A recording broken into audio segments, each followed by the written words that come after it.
Preface. The verses of Emily Dickinson belong emphatically to what Emerson long since called the poetry of the portfolio, something produced absolutely without the thought of publication, and solely by way of expression of the writer's own mind.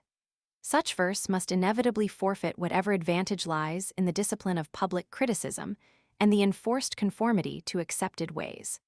On the other hand, it may often gain something through the habit of freedom and the unconventional utterance of daring thoughts. In the case of the present author, there was absolutely no choice in the matter. She must write thus or not at all. A recluse by temperament and habit, literally spending years without setting her foot beyond the doorstep, and many more years during which her walks were strictly limited to her father's grounds, she habitually concealed her mind, like her person, from all but a very few friends. And it was with great difficulty that she was persuaded to print, during her lifetime, 3 or 4 poems.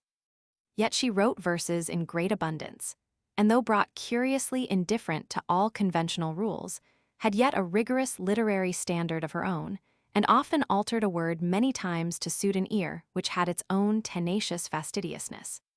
Miss Dickinson was born in Amherst, Mass. Dec. 10, 1830, and died there May 15, 1886.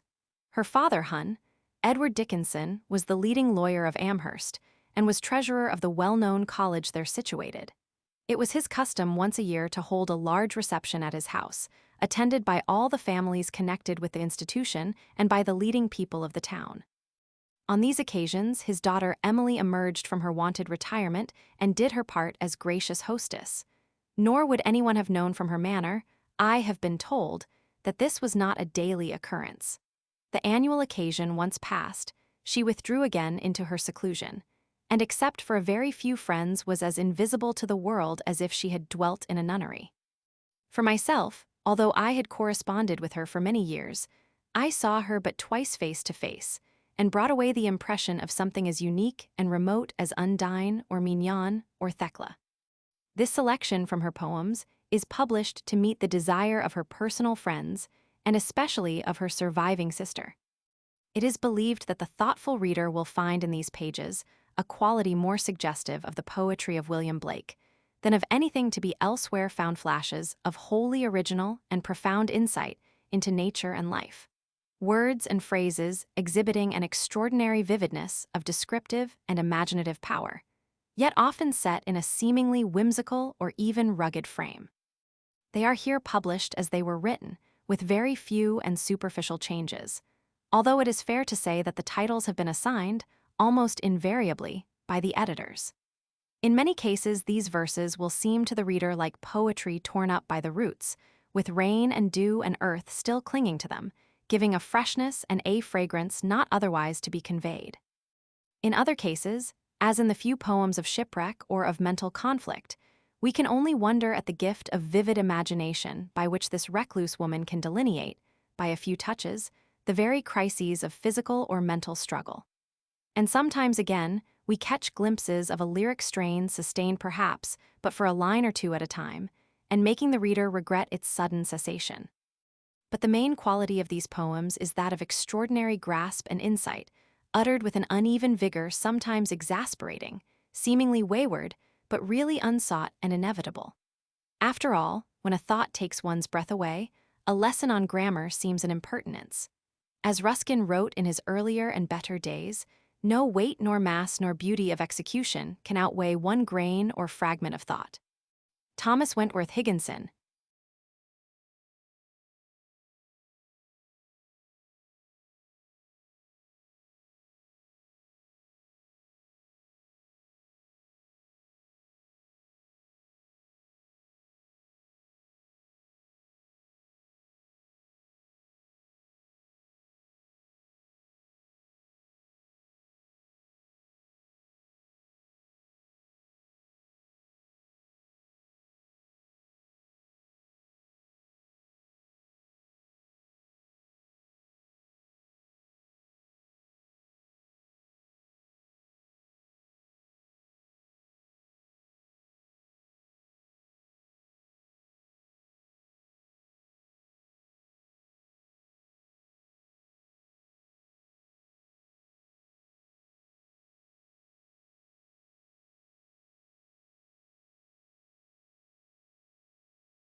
Life. 1. Success. Published in A Mask of Poets, at the request of H., the author's fellow townswoman and friend. Success is counted sweetest by those who ne'er succeed. To comprehend a nectar requires sourced need. Not one of all the purple host who took the flag today can tell the definition, so clear, of victory. As he, defeated, dying, on whose forbidden ear the distant strains of triumph break, agonized and clear. 2. Our share of night to bear, our share of morning, our blank in bliss to fill, our blank in scorning. Here a star and there a star some lose their way, here a mist, and there a mist afterwards day. 3. Rouge et noir. Soul, wilt thou toss again? By just such a hazard hundreds have lost, indeed, but tens have won and all. Angels' breathless ballot lingers to record thee, imps in eager caucus raffle for my soul. 4. Rouge gagne. 'Tis so much joy, tea is so much joy, if I should fail, what poverty, and yet, as poor as I have ventured all upon a throw, have gained. Yes, hesitated so this side the victory. Life is but life, and death but death, bliss is but bliss, and breath but breath, and if indeed I fail, at least to know the worst is sweet. Defeat means nothing but defeat, no drearier can prevail. And if I gain, oh, gun at sea, oh, bells that in the steeples be at first repeat it slow. For heaven is a different thing conjectured, and waked sudden in, and might o'erwhelm me so. 5. Glee, the great storm is over, 4 have recovered the land, 40 gone down together into the boiling sand. Ring, for the scant salvation toll, for the bonny souls, neighbor and friend and bridegroom spinning upon the shoals. How they will tell the shipwreck, when winter shakes the door, till the children ask, but the 40, did they come back no more? Then a silence suffuses the story, and a softness the teller's eye, and the children no further question, and only the waves reply. 6. If I can stop one heart from breaking, I shall not live in vain. If I can ease one life the aching, or cool one pain, or help one fainting robin unto his nest again, I shall not live in vain. 7. Almost. Within my reach I could have touched, I might have chanced that way, soft sauntered through the village, sauntered as soft away. So unsuspected violets within the fields lie low, too late for striving fingers that passed, an hour ago. 8. A wounded deer leaps highest, I've heard the hunter tell. Tea is but the ecstasy of death, and then the break is still. The smitten rock that gushes, the trampled steel that springs, a cheek is always redder just where the hectic stings. Mirth is the mail of anguish, in which it cautions arm, lest anybody spy thee blood and your hurt exclaim. 9. The heart asks pleasure first, and then excuse from pain, and then those little anodynes that deaden suffering. And then to go to sleep, and then, if it should be the will of its inquisitor, the liberty to die. 10. In a library. A precious, moldering pleasure, tea, is to meet an antique book, in just the dress his century wore, a privilege, I think. His venerable hand to take, and warming in our own, a passage back, or two, to make to times when he was young. His quaint opinions to inspect, his knowledge to unfold on what concerns our mutual mind, the literature of old. What interested scholars most, what competitions ran when Plato was a certainty, and Sophocles a man. When Sappho was a living girl, and Beatrice wore the gown that Dante deified, facts, centuries before. He traverses familiar, as one should come to town and tell you all your dreams were true, he lived where dreams were sown. His presence is enchantment, you beg him not to go, old volumes shake their vellum heads and tantalize, just so. 11. Much madness is divinest sense to a discerning eye, much sense the starkest madness. Tea is the majority in this, as all prevails. Assent and you are sane, demur you're straightway dangerous, and handled with a chain. 12. I asked no other thing, no other was denied. I offered being for it, the mighty merchant smiled. Brazil, he twirled a button without a glance my way. But madam, is there nothing else that we can show today? 13. Exclusion. The soul selects her own society, then shuts the door on her divine majority obtrude no more. Unmoved, she notes the chariots pausing at her low gate, unmoved. An emperor is kneeling upon her mat. I've known her from an ample nation choose one, then close the valves of her attention like stone. 14. The secret. Some things that fly there be, birds, ours, the bumblebee, of these no elegy. Some things that stay there be, grief, hills, eternity, nor this behoveth me. There are that resting rise, can I expound the skies, how still the riddle lies. 15. The lonely house. I know some lonely houses off the road, a Robert, like the look of wooden barred, and windows hanging low, inviting to a portico, where two could creep. One hand the tools, the other peep to make sure all's asleep. Old-fashioned eyes, not easy to surprise. How orderly the kitchen'd look by night, with just a clock, but they could gag the tick, and mice won't bark, and so the walls don't tell, none will. A pair of spectacles ajar just stir an almanac's aware. Was it the mat winked, or a nervous star? The moon slides down the stair to see who's there. There's plunder, where tankard or spoon earring or stone a watch, some ancient brooch to match the grandmamma, stayed sleeping there. Day rattles, too, stealth slow, the sun has got as far as the third sycamore, screams chanticleer, who's there? And echoes, trains away, sneer, where? While the old couple, just astir, fancy the sunrise left the door ajar. 16. To fight aloud is very brave, but gallanter, I know, who charge within the bosom, the cavalry of woe. Who win, and nations do not see, who fall, and none observe, whose dying eyes no country regards with patriot love. We trust, in plumed procession, for such the angels go, rank after rank, with even feet and uniforms of snow. 17. Dawn. When night is almost done, and sunrise grows so near that we can touch the spaces, it's time to smooth the hair. And get the dimples ready, and wonder we could care for that old faded midnight that frightened but an hour. 18. The Book of Martyrs. Read sweet how others strove, till we are stouter what they renounced, till we are less afraid, how many times they bore the faithful witness, till we are helped as if a kingdom cared. Read then of faith that shone above the faggot, clear strains of hymn the river could not drown, brave names of men and celestial women, passed out of record into renown. 19. The mystery of pain. Pain has an element of blank. It cannot recollect when it began, or if there were a day when it was not. It has no future but itself. Its infinite realms contain its past, enlightened to perceive new periods of pain. 20. I taste a liquor never brewed, from tankards scooped in pearl, not all the vats upon the Rhine yield such an alcohol. Inebriate of air am I, and debauchee of dew reeling, through endless summer days from inns of molten blue. When landlords turn the drunken bee out of the foxglove's door, when butterflies renounce their drams, I shall but drink the more. Till seraphs swing their snowy hats, and saints to windows run to see the little tippler leaning against the sun. 21. A book. He ate and drank the precious words, his spirit grew robust, he knew no more that he was poor, nor that his frame was dust. He danced along the dingy days, and this bequest of wings was but a book. What liberty a loosened spirit brings. 22.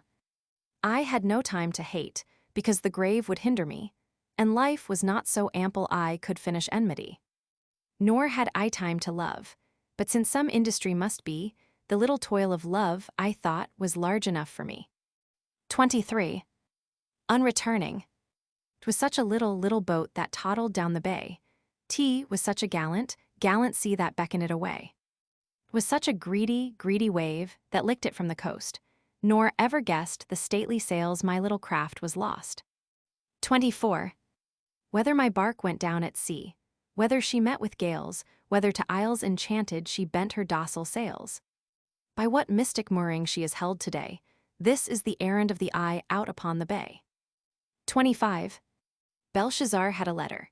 He never had but one. Belshazzar's correspondent concluded, and begun in that immortal copy the conscience of us all can read without its glasses on Revelation's wall. 26.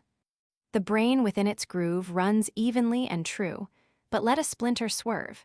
T were easier for you to put the water back when floods have slit the hills, and scooped a turnpike for themselves, and blotted out the mills.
Roman 2, love. 1. Mine. Mine by the right of the white election, mine by the royal seal, mine by the sign in the scarlet prison bars cannot conceal. Mine here in vision and in veto, mine by the grave's repeal titled, confirmed delirious charter mine while the ages steal. 2. Bequest. You left me, sweet, 2 legacies, a legacy of love a heavenly Father would content, had he the offer of. You left me boundaries of pain capacious as the sea, between eternity and time, your consciousness and me. 3. Alter when the hills do, falter, when the sun question if his glory be the perfect one. Surfeit when the daffodil doth of the dew, even as herself, O friend, I will of you. 4. Suspense. Elysium is as far as to the very nearest room, if in that room a friend await felicity or doom. What fortitude the soul contains, that it can so endure the accent of a coming foot, the opening of a door. 5. Surrender. Doubt me, my dim companion? Why, God would be content with but a fraction of the love poured thee without a stint. The whole of me forever, what more the woman can, say quick, that I may dower thee with last delight I own. It cannot be my spirit, for that was thine before. I seeded all of dust I knew, what opulence the more had I, a humble maiden, whose farthest of degree was that she might, some distant heaven, dwell timidly with thee. 6. If you were coming in the fall, I'd brush the summer by with half a smile and half a spurn, as housewives do a fly. If I could see you in a year, I'd wind the months in balls, and put them each in separate drawers, until their time befalls. If only centuries delayed, I'd count them on my hand, subtracting till my fingers dropped into Van Diemen's land. If certain, when this life was out, that yours and mine should be, I'd toss it yonder like a rind, and taste eternity. But now, all ignorant of the length of time's uncertain wing, it goads me, like the goblin bee that will not state its sting. 7. With a flower. I hide myself within my flower, that wearing on your breast, you, unsuspecting, where me too and angels know the rest. I hide myself within my flower that, fading from your vase, you, unsuspecting, feel for me almost a loneliness. 8. Proof. That I did always love, I bring thee proof, that till I loved I did not love enough. That I shall love alway, I offer thee that love is life, and life hath immortality. This dost thou doubt, sweet, then have I nothing to show but Calvary. 9. Have you got a brook in your little heart, where bashful flowers blow, and blushing birds go down to drink, and shadows tremble so? And nobody knows, so still it flows, that any brook is there, and yet your little draught of life is daily drunken there. Then look out for the little brook in March, when the rivers overflow, and the snows come hurrying from the hills, and the bridges often go. And later, in August it may be, when the meadows parching lie, beware, lest this little brook of life some burning noon go dry. 10. Transplanted. As if some little Arctic flower, upon the polar hem, went wandering down the latitudes, until it puzzled came to continents of summer, to firmaments of sun, to strange, bright crowds of flowers, and birds of foreign tongue. I say, as if this little flower to Eden wandered in what then? Why nothing, only your inference therefrom. 11. The outlet. My river runs to thee, blue sea, wilt welcome me. My river waits reply, O sea, look graciously. I'll fetch thee brooks from spotted nooks. Say, sea, take me. 12. In vain. I cannot live with you, it would be life, and life is over there behind the shelf. The sexton keeps the key to, putting up our life, his porcelain like a cup. Discarded of the housewife, quaint or broken, a newer severs pleases, old ones crack. I could not die with you, for one must wait to shut the other's gaze down, you could not. And could I stand by and see you freeze, without my right of frost, death's privilege. Nor could I rise with you, because your face would put out Jesus, that new grace. Glow plain and foreign on my homesick eye, except that you, then he shone closer by. They judge us how, for you served heaven, you know, or sought to I could not. Because you saturated sight, and I had no more eyes for sordid excellence as paradise. And were you lost, I would be, though my name rang loudest on the heavenly fame. And were you saved, and I condemned to be where you were not, that self were hell to me. So we must keep apart, you there, I here, with just the door ajar that oceans are and prayer, and that pale sustenance, despair. 13. Renunciation. There came a day at summers full entirely for me. I thought that such were for the saints, where revelations be. The sun, as common, when abroad the flowers, accustomed, blew, as if no soul the solstice passed that maketh all things new. The time was scarce profaned by speech, the symbol of a word was needless, as at sacrament the wardrobe of our Lord. Each was to each the sealed church, permitted to commune this time, lest we too awkward show at supper of the Lamb.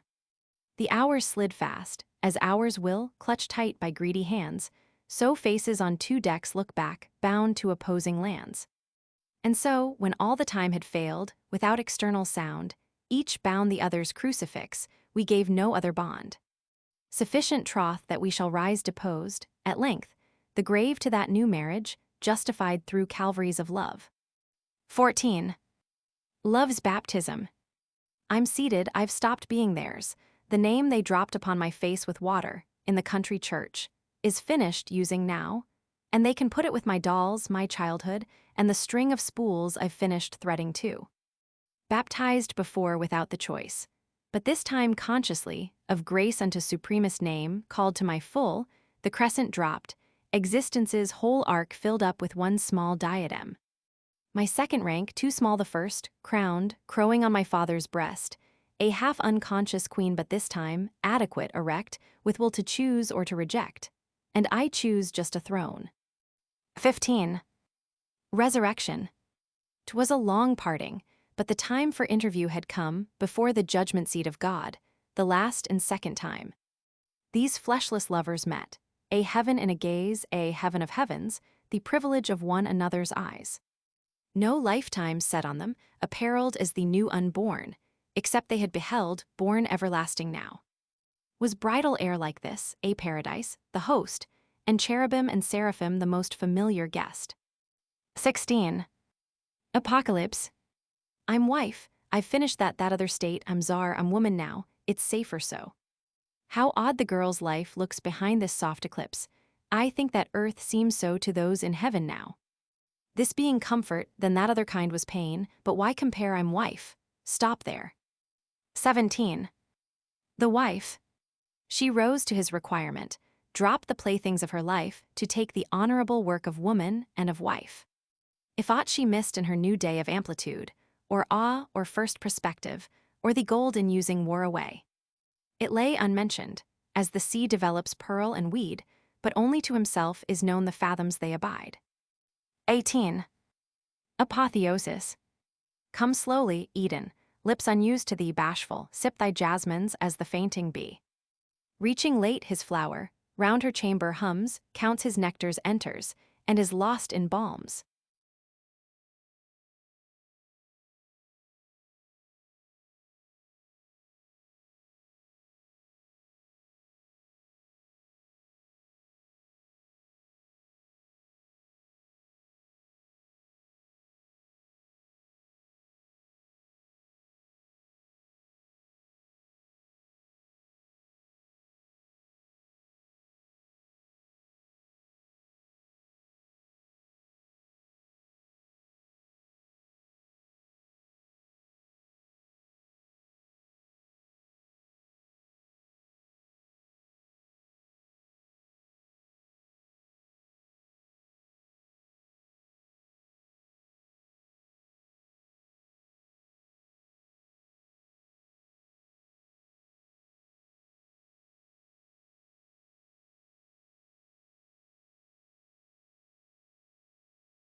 Roman 3, Nature.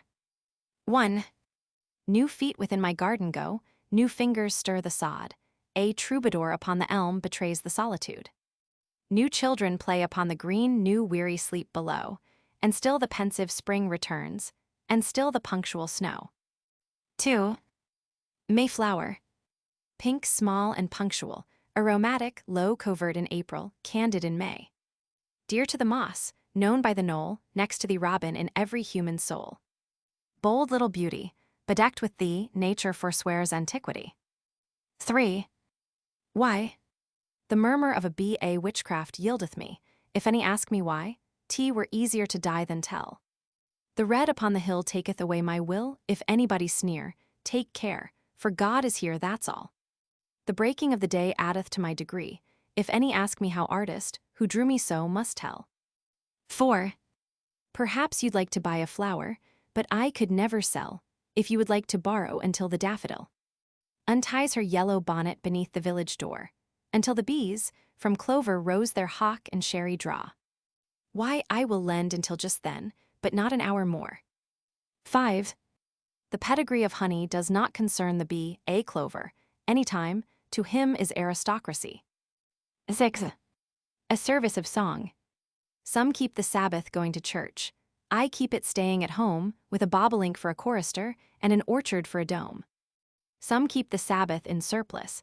I just wear my wings, and instead of tolling the bell for church, our little sexton sings. God preaches, a noted clergyman, and the sermon is never long, so instead of getting to heaven at last, I'm going all along. 7. The bee is not afraid of me, I know the butterfly. The pretty people in the woods receive me cordially. The brooks laugh louder when I come, the breezes madder play. Wherefore, mine eyes thy silver mists, wherefore, O summer's day. 8. Summer's armies. Some rainbow coming from the fair, some vision of the world cashmere I confidently see, or else a peacock's purple train, feather by feather, on the plain fritters itself away. The dreamy butterflies bestir, lethargic pools resume the whir of last year's sundered tune.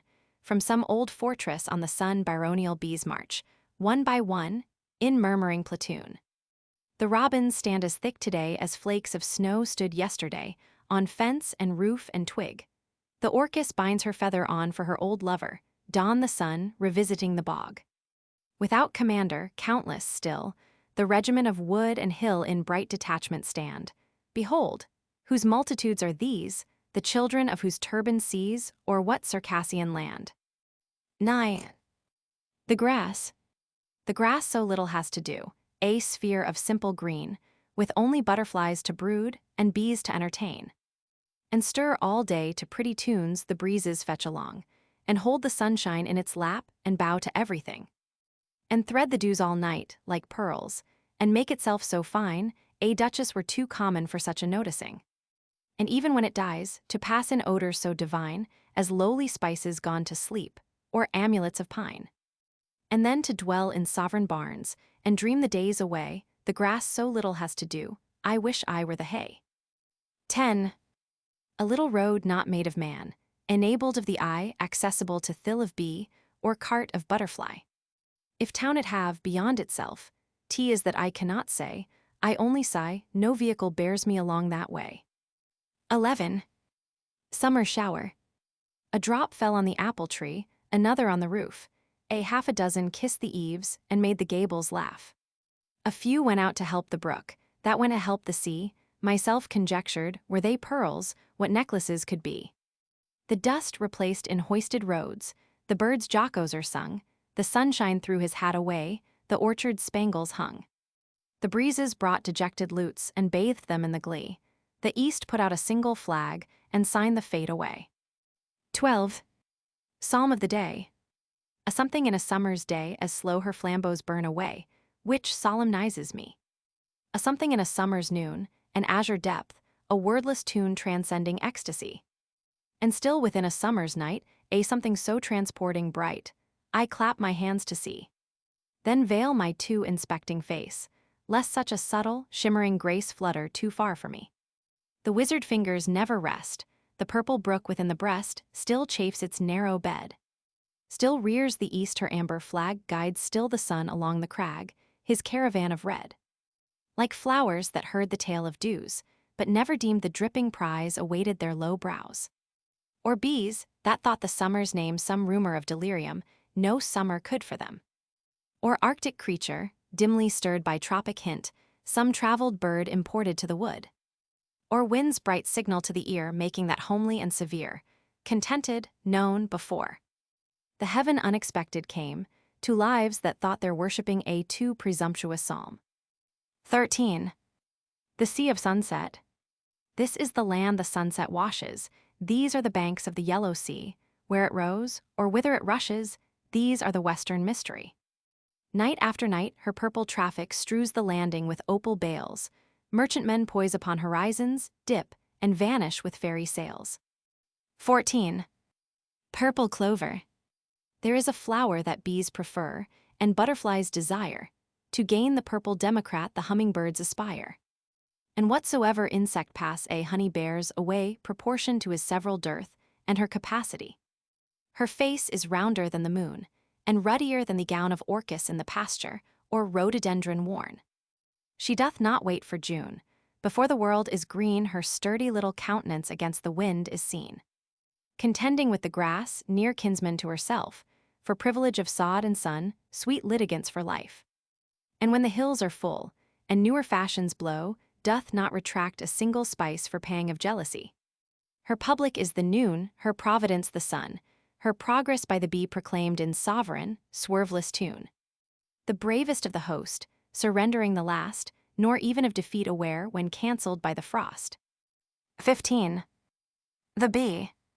Like trains of cars on tracks of plush, I hear the level bee. Ajar across the flowers goes, their velvet masonry. Withstands until the sweet assault their chivalry consumes, while he, victorious, tilts away to vanquish other blooms. His feet are shod with gauze, his helmet is of gold, his breast, a single onyx with chrysoprase inlaid. His labor is a chant, his idleness a tune, oh, for a bee's experience of clovers and of noon. 16. Presentiment is that long shadow on the lawn indicative that suns go down, the notice to the startled grass that darkness is about to pass. 17. As children bid the guest good night, and then reluctant turn, my flowers raise their pretty lips, then put their nightgowns on.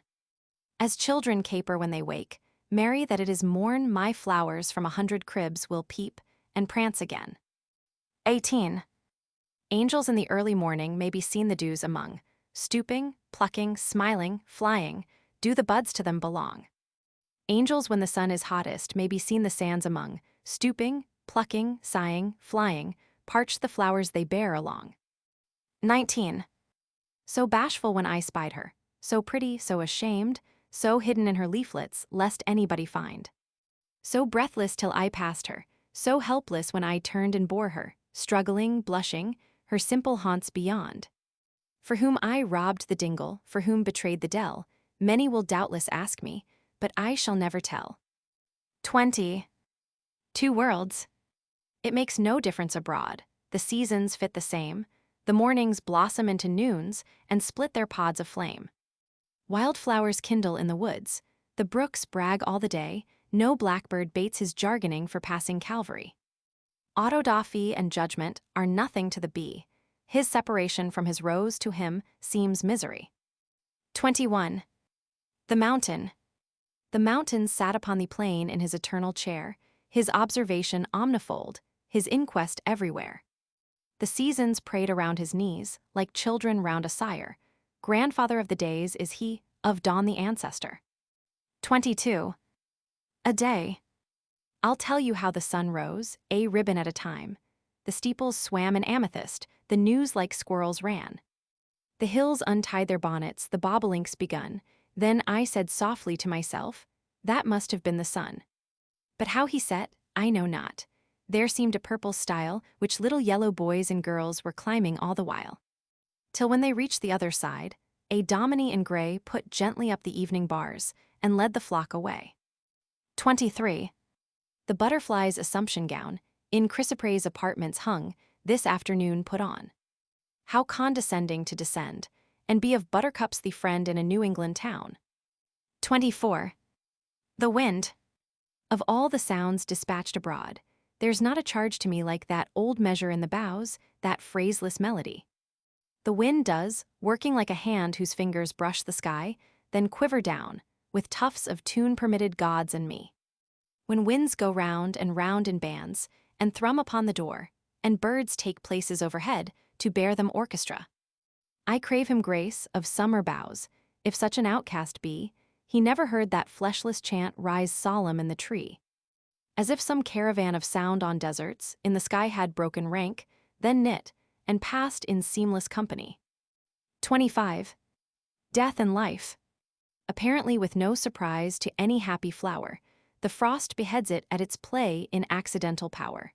The blonde assassin passes on, the sun proceeds unmoved to measure off another day for an approving god. 26. 'Twas later when the summer went than when the cricket came, and yet we knew that gentle clock meant naught but going home. 'Twas sooner when the cricket went than when the winter came, yet that pathetic pendulum keeps esoteric time. 27. Indian summer. These are the days when birds come back, a very few, a bird or two to take a backward look. These are the days when skies put on the old sophistries of June, a blue and gold mistake. Oh, fraud that cannot cheat the bee, almost thy plausibility induces my belief. Till ranks of seeds their witness bear, and softly through the altered air hurries a timid leaf.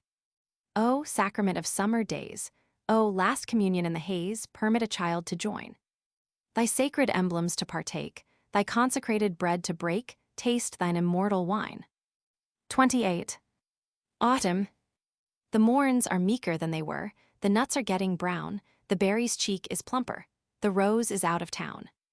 The maple wears a gayer scarf, the field a scarlet gown, lest I should be old-fashioned, I'll put a trinket on. 29. Beclouded. The sky is low, the clouds are mean, a traveling flake of snow across a barn or through a rut debates if it will go. A narrow wind complains all day how someone treated him. Nature, like us, is sometimes caught without her diadem. 30. The hemlock. I think the hemlock likes to stand upon a marge of snow, it suits his own austerity, and satisfies an awe. That men must slake in wilderness, or in the desert cloy, an instinct for the hoar, the bald Lapland's necessity. The hemlock's nature thrives on cold. The gnash of northern winds is sweetest nutriment to him, his best Norwegian wines. To satin races he is not, but children on the dawn beneath his tabernacles play, and Dnieper wrestlers run. 31. There's a certain slant of light, on winter afternoons, that oppresses, like the weight of cathedral tunes. Heavenly hurt it gives us, we can find no scar, but internal difference where the meanings are. None may teach it anything. Tea is the seal, despair, and imperial affliction sent us of the air. When it comes, the landscape listens, shadows hold their breath when it goes. Tea is like the distance on the look of death.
Roman 4, Time and Eternity.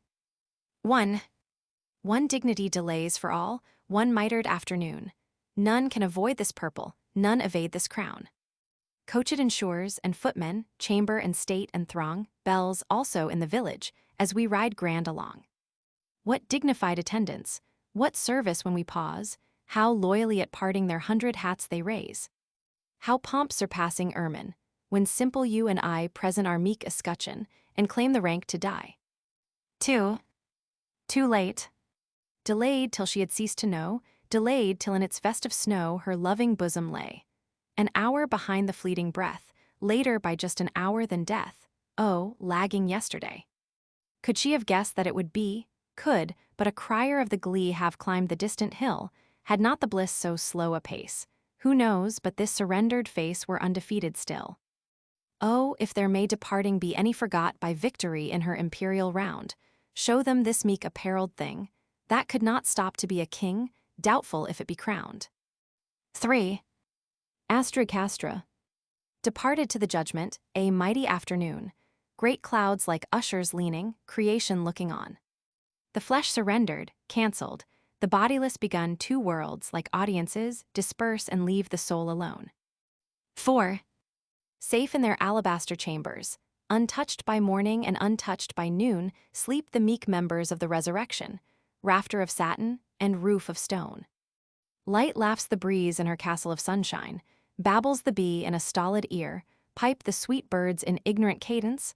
Ah, what sagacity perished here! Grand go the years in the crescent above them, worlds scoop their arcs, and firmaments row, diadems drop and doges surrender, soundless as dots on a disk of snow. 5. On this long storm the rainbow rose, on this late morn the sun, the clouds, like listless elephants, horizons straggled down. The birds rose smiling in their nests, the gales indeed were done, alas, how heedless were the eyes on whom the summer shone. The quiet nonchalance of death no daybreak can bestir, the slow archangel's syllables must awaken her. 6. From the chrysalis. My cocoon tightens, colors tease, I'm feeling for the air. A dim capacity for wings degrades the dress I wear. A power of butterfly must be the aptitude to fly, meadows of majesty concedes, and easy sweeps of sky. So I must baffle at the hint and cipher at the sign and make much blunder, if at last I take the clue divine. 7. Setting sail. Exultation is the going of an inland soul to sea, past the houses, past the headlands into deep eternity.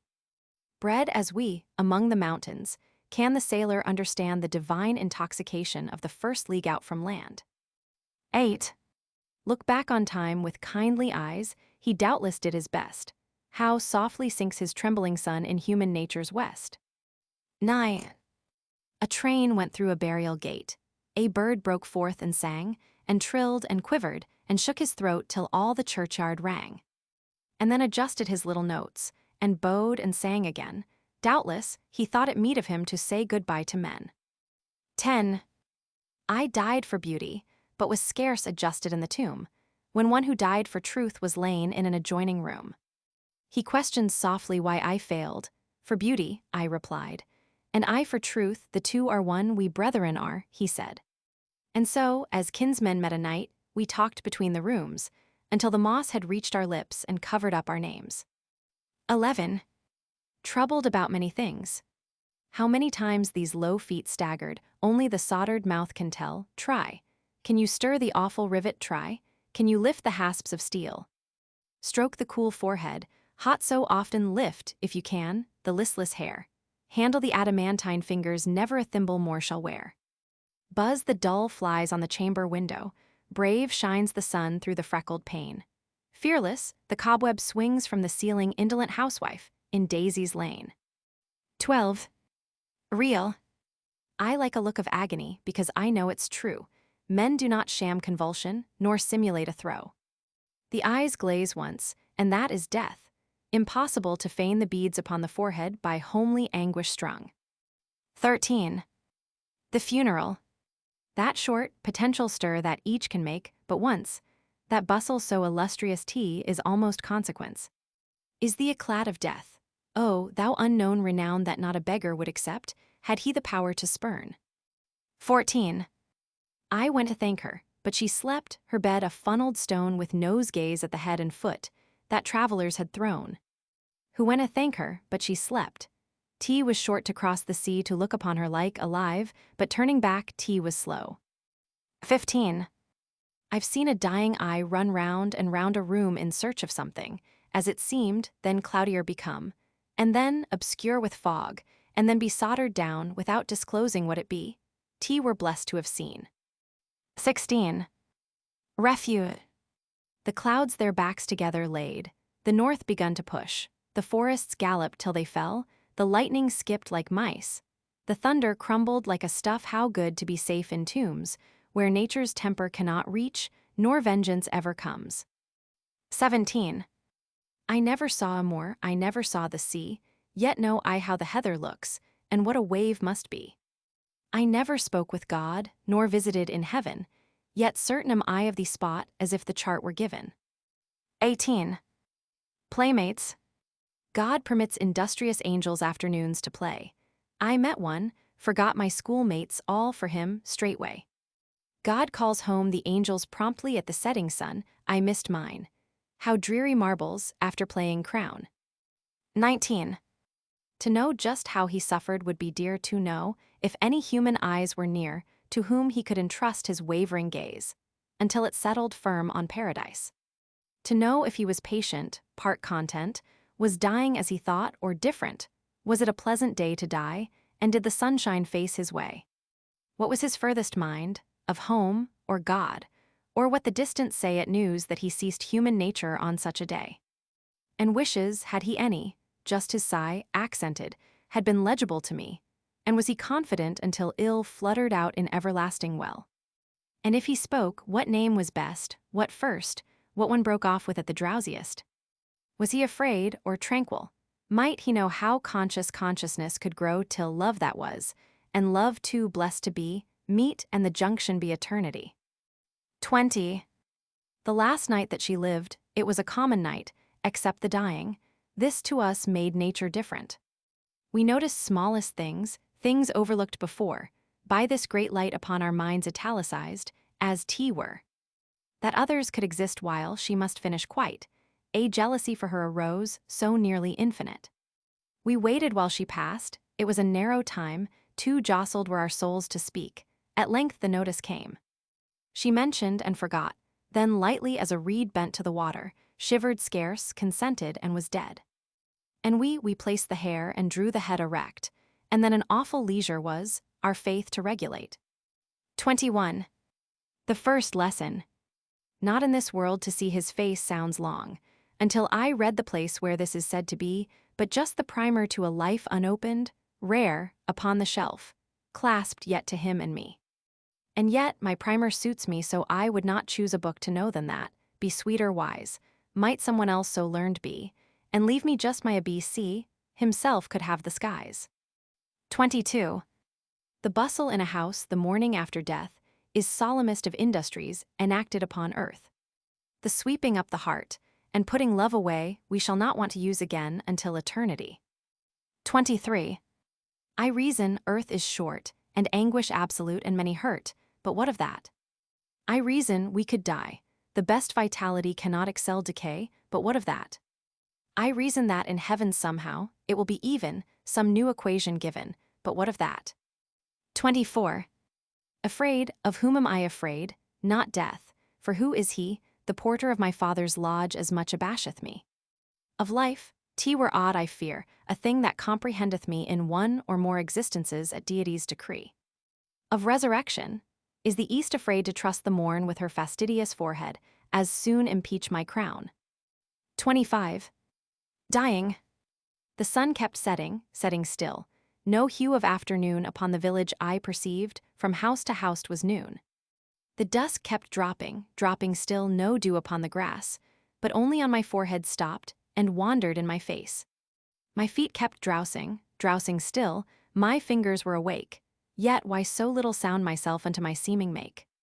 How well I knew the light before, I could not see it now.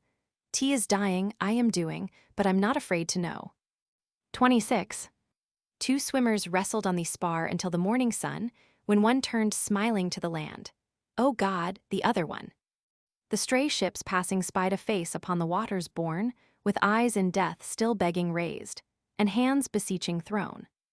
27. The chariot. Because I could not stop for death, he kindly stopped for me. The carriage held but just ourselves and immortality. We slowly drove, he knew no haste, and I had put away my labor, and my leisure too, for his civility. We passed the school where children played, their lessons scarcely done. We passed the fields of gazing grain, we passed the setting sun. We paused before a house that seemed a swelling of the ground. The roof was scarcely visible, the cornice but a mound. Since then 'tis centuries, but each feels shorter than the day I first surmised the horses' heads were toward eternity. 28. She went as quiet as the dew from a familiar flower. Not like the dew did she return at the accustomed hour. She dropped as softly as a star from out my summer's eve, less skillful than Leverrier its soarer to believe. 29. Resurgam. At last to be identified, at last, the lamps upon thy side, the rest of life to see, past midnight, past the morning star, past sunrise. Ah, what leagues there are between our feet and day. 30. Except to heaven, she is not except for angels, lone, except to some wide-wandering bee a flower superfluous blown. Except for winds, provincial, except by butterflies, unnoticed as a single dew that on the acre lies. The smallest housewife in the grass, yet take her from the lawn, and somebody has lost the face that made existence home. 31. Death is a dialogue between the spirit and the dust. Dissolve, says death. The spirit, sir, I have another trust. Death doubts it, argues from the ground. The spirit turns away, just laying off, for evidence, an overcoat of clay. 32. It was too late for man, but early yet for God, creation impotent to help, but prayer remained our side. How excellent the heaven, when earth cannot be had, how hospitable then, the face of our old neighbor, God. 33. Along the Potomac. When I was small, a woman died. Today her only boy went up from the Potomac, his face all victory. To look at her, how slowly the seasons must have turned till bullets clipped an angle, and he passed quickly round. If pride shall be in paradise, I never can decide. Of their imperial conduct, no person testified. But proud in apparition, that woman and her boy pass back and forth before my brain, as ever in the sky. 34. The daisy follows soft the sun, and when his golden walk is done, sits shyly at his feet. He, waking, finds the flower near. Wherefore, marauder, art thou here? Because, sir, love is sweet. We are the flower, thou the sun. Forgive us, if as days decline, we nearer steal to thee, enamored of the parting west, the peace, the flight, the amethyst, night's possibility. 35. Emancipation. No rack can torture me. My soul's at liberty behind this mortal bone, there knits a bolder one. You cannot prick with saw nor rend with cimeter. Two bodies therefore be, bind one, and one will flee. The eagle of his nest no easier divest and gain the sky, than mayest thou. Except thyself may be thine enemy, captivity is consciousness, so's liberty. 36. Lost. I lost a world the other day. Has anybody found? You'll know it by the row of stars around its forehead bound. A rich man might not notice it, yet to my frugal eye of more esteem than ducats. Oh, find it, sir, for me. 37. If I shouldn't be alive when the robins come, give the one in red cravat a memorial crumb. If I couldn't thank you, being just asleep, you will know I'm trying with my granite lip. 38. Sleep is supposed to be, by souls of sanity, the shutting of the eye. Sleep is the station grand down, which on either hand the hosts of witness stand. Morn is supposed to be, by people of degree, the breaking of the day. Morning has not occurred, that shall aurora be east of eternity. One with the banner gay, one in the red array, that is the break of day. 39. I shall know why, when time is over, and I have ceased to wonder why, Christ will explain each separate anguish in the fair schoolroom of the sky. He will tell me what Peter promised, and I, for wonder at his woe, I shall forget the drop of anguish that scalds me now, that scalds me now. 40. I never lost as much but twice, and that was in the sod. Twice have I stood a beggar before the door of God. Angels, twice descending, reimbursed my store. Burglar, banker, father, I am poor once more.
Preface. The eagerness with which the first volume of Emily Dickinson's poems has been read shows, very clearly, that all our alleged modern artificiality does not prevent a prompt appreciation of the qualities of directness and simplicity in approaching the greatest themes: life and love and death. That irresistible needle touch, as one of her best critics has called it, piercing at once the very core of a thought, has found a response as wide and sympathetic as it has been unexpected even to those who knew best her compelling power. This second volume, while open to the same criticism as to form with its predecessor, shows also the same shining beauties. Although Emily Dickinson had been in the habit of sending occasional poems to friends and correspondents, the full extent of her writing was by no means imagined by them. Her friend, H.H., must at least have suspected it, for in a letter dated 5th September, 1884, she wrote, "My dear friend, what portfolios full of verses you must have. It is a cruel wrong to your day and generation that you will not give them light. If such a thing should happen as that I should outlive you, I wish you would make me your literary legatee and executor. Surely after you are what is called dead, you will be willing that the poor ghosts you have left behind should be cheered and pleased by your verses, will you not? You ought to be. I do not think we have a right to withhold from the world a word or a thought any more than a deed which might help a single soul. Truly yours, Helen Jackson." The portfolios were found, shortly after Emily Dickinson's death, by her sister and only surviving housemate. Most of the poems had been carefully copied on sheets of notepaper and tied in little fascicules, each of 6 or 8 sheets. While many of them bear evidence of having been thrown off at white heat, still more had received thoughtful revision. There is the frequent addition of rather perplexing footnotes, affording large choice of words and phrases. And in the copies which she sent to friends, sometimes one form, sometimes another, is found to have been used. Without important exception, her friends have generously placed at the disposal of the editors any poems they had received from her, and these have given the obvious advantage of comparison among several renderings of the same verse. To what further rigorous pruning her verses would have been subjected had she published them herself, we cannot know. They should be regarded in many cases as merely the first strong and suggestive sketches of an artist, intended to be embodied at some time in the finished picture. Emily Dickinson appears to have written her first poems in the winter of 1862.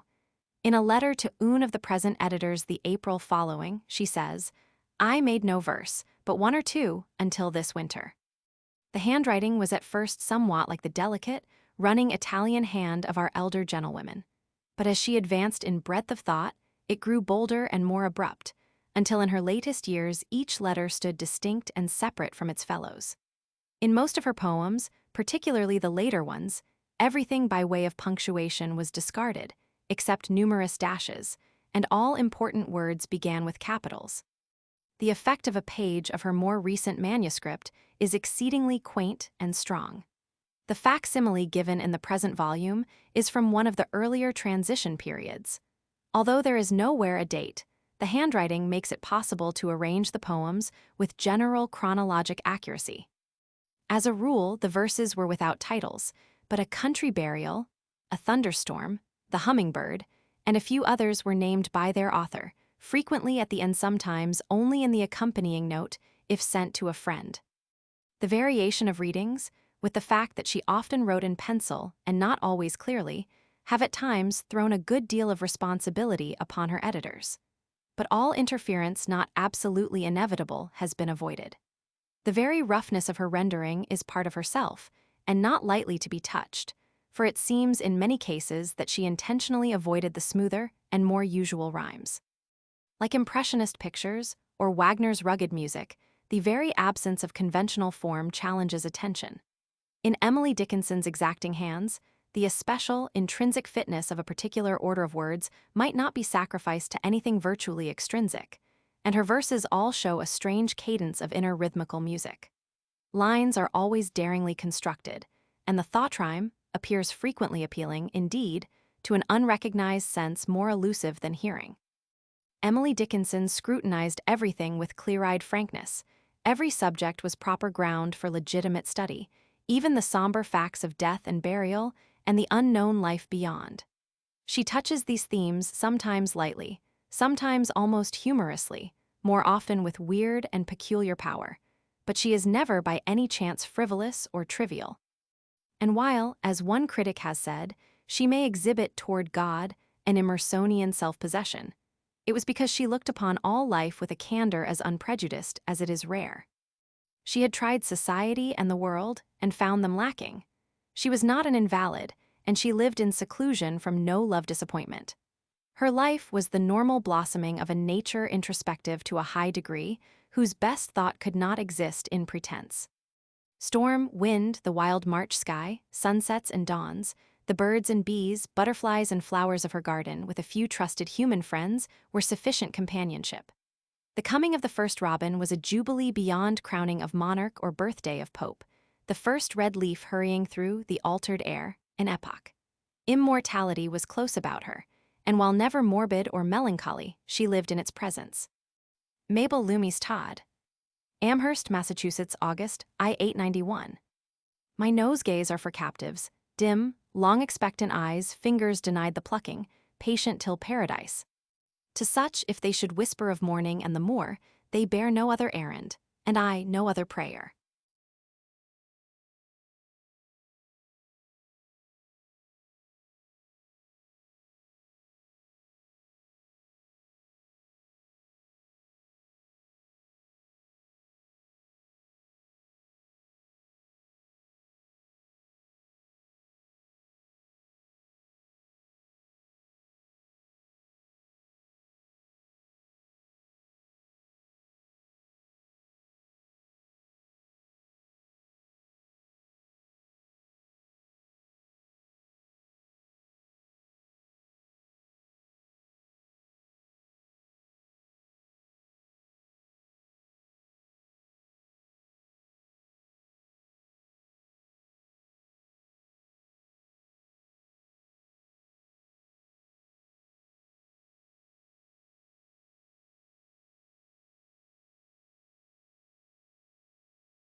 I life.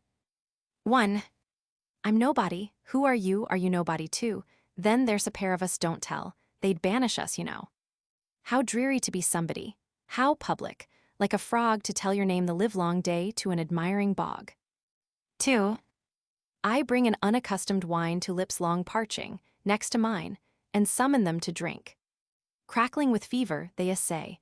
I turn my brimming eyes away, and come next hour to look. The hands still hug the tardy glass, the lips I would have cooled, alas, are so superfluous cold. I would as soon attempt to warm the bosoms, where the frost has lain ages beneath the mold. Some other thirsty, there may be to whom this would have pointed me, had it remained to speak. And so I always bear the cup if haply, mine may be the drop some pilgrim thirst to slake. If haply any say to me, unto the little unto me, when I at last awake. 3. The nearest dream recedes, unrealized. The heaven we chase like the June bee before the schoolboy invites the race, stoops to an easy clover dips, evades, teases, deploys. Then to the royal clouds lifts his light pinnace heedless of the boy staring, bewildered, at the mocking sky. Homesick for steadfast honey, the bee flies not that bruise that rare variety. 4. We play at paste, till qualified for pearl, then drop the paste, and deem ourself a fool. The shapes, though, were similar, and our new hands learned gem tactics practicing sands. 5. I found the phrase to every thought I ever had, but one, and that defies me, as a hand did try to chalk the sun. To races nurtured in the dark, how would your own begin? Can blaze be done in cochineal, or noon in Mazarin? 6. Hope. Hope is the thing with feathers that perches in the soul, and sings the tune without the words, and never stops at all. And sweetest in the gale is heard, and sore must be the storm that could abash the little bird that kept so many warm. Ivy heard it in the chillest land, and on the strangest sea. Yet, never in extremity, it asked a crumb of me. 7. The white heat. Dare you see a soul at the white heat? Then crouch within the door. Red is the fire's common tint, but when the vivid ore has sated flame's conditions, its quivering substance plays without a color, but the light of unanointed blaze. Least village boasts its blacksmith, whose anvil's even din stands symbol for the finer forge that soundless tugs within, refining these impatient ores with hammer and with blaze, until the designated light repudiate the forge. 8. Triumphant. Who never lost our unprepared a coronet to find, who never thirsted flagons and cooling tamarind, who never climbed the weary league, can such a foot explore the purple territories on Pizarro's shore? How many legions overcome, the emperor will say, how many colors taken on Revolution Day? How many bullets bearest, the royal scar hast thou, angels, right promoted on this soldier's brow. 9. The test. I can wade grief, whole pools of it, I'm used to that. But the least push of joy breaks up my feet, and I tip drunken. Let no pebble smile. Tea was the new liquor, that was all. Power is only pain stranded, through discipline till weights will hang. Give balm to giants, and they'll wilt like men. Give him ill, they'll carry him. 10. Escape. I never hear the word escape without a quicker blood, a sudden expectation, a flying attitude. I never hear of prisons broad by soldiers battered down, but I tug childish at my bars, only to fail again. 11. Compensation. For each ecstatic instant, we must an anguish pay in keen and quivering ratio to the ecstasy. For each beloved hour sharp pittance of years, bitter contested farthings and coffers heaped with tears. 12. The martyrs. Through the straight pass of suffering the martyrs even trod, their feet upon temptation, their faces upon God. A stately, shriven company, convulsion playing round, harmless as streaks of meteor upon a planet's bound. Their faith the everlasting troth, their expectation fair, the needle to the north degree wades so, through polar air. 13. A prayer. I meant to have but modest needs, such as content and heaven. Within my income these could lie, and life and I keep even. But since the last included both, it would suffice my prayer, but just for one to stipulate, and grace would grant the pair. And so, upon this wise I prayed, Great Spirit, give to me a heaven not so large as yours, but large enough for me. A smile suffused Jehovah's face, the cherubim withdrew, grave saints stole out to look at me, and showed their dimples too. I left the place with all my might, my prayer away I threw, the quiet ages picked it up, and judgment twinkled too. That one so honest be extant as take the tale for true that, whatsoever you shall ask, itself be given you. But I, grown shrewder, scan the skies with a suspicious air, as children, swindled for the first all swindlers be, infer. 14. The thought beneath so slight a film is more distinctly seen, as laces just reveal the surge, or mists the Apennine. 15. The soul unto itself is an imperial friend, or the most agonizing spy an enemy could send. Secure against its own, no treason it can fear. Itself its sovereign, of itself the soul should stand in awe. 16. Surgeons must be very careful when they take the knife. Underneath their fine incisions stirs the culprit, life. 17. The railway train. I like to see it lap the miles, and lick the valleys up, and stop to feed itself at tanks, and then, prodigious step around a pile of mountains, and, supercilious, peer in shanties by the sides of roads, and then a quarry pair. To fit its sides and crawl between, complaining all the while in horrid, hooting stanza, then chase itself downhill. And neigh like Bonerges, then, punctual as a star stop docile and omnipotent at its own stable door. 18. The show. The show is not the show, but they that go, menagerie to me my neighbor be, fair play both when a see. 19. Delight becomes pictorial when viewed through pain, more fair, because impossible that any gain. The mountain at a given distance in amber lies. Approached, the amber flits a little, and that's the skies. 20. A thought went up my mind today that I have had before, but did not finish, some way back I could not fix the year. Nor where it went, nor why it came the second time to me, nor definitely what it was, have I the art to say. But somewhere in my soul, I know I've met the thing before. It just reminded me, tea was all and came my way no more. 21. Is heaven a physician? They say that he can heal, but medicine posthumous is unavailable. Is heaven an exchequer? They speak of what we owe, but that negotiation I'm not a party to. 22. The return. Though I get home how late, so I get home 'twill compensate. Better will be the ecstasy that they have done expecting me, when night descending, dumb and dark, they hear my unexpected knock. Transporting must the moment be, brewed from decades of agony. To think just how the fire will burn, just how long-cheated eyes will turn to wonder what myself will say. And what itself will say to me beguiles the centuries of way. 23. A poor torn heart, a tattered heart, that sat it down to rest, nor noticed that the ebbing day flowed silver to the west, nor noticed night did soft descend, nor constellation burn, intent upon the vision of latitudes unknown. The angels, happening that way, this dusty heart espied, tenderly took it up from toil and carried it to God. There, sandals for the barefoot there, gathered from the gales, do the blue havens by the hand lead the wandering sails. 24. Too much. I should have been too glad, I see, too lifted for the scant degree of life's penurious round.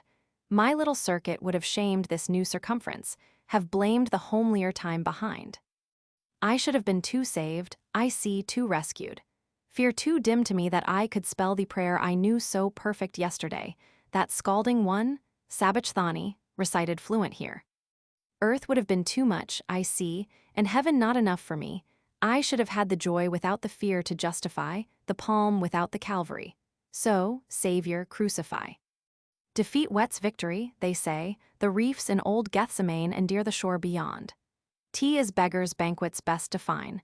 Tea is thirsting vitalizes wine, faith faints to understand. 25. Shipwreck. It tossed and tossed, a little brig I knew, o'ertook by blast, it spun, and groped delirious for morn. It slipped and slipped, as one that drunken stepped, its white foot tripped, then dropped from sight. Ah, brig, good night to crew and you, the ocean's heart too smooth, too blue to break for you. 26. Victory comes late, and is held low to freezing lips too wrapped with frost to take it. How sweet it would have tasted, just a drop, was God so economical? His table spread too high for us unless we dine on tiptoe. Crumbs fit such little mouths, cherries suit robins, the eagle's golden breakfast strangles them. God keeps his oath to sparrows, who of little love know how to starve. 27. Enough.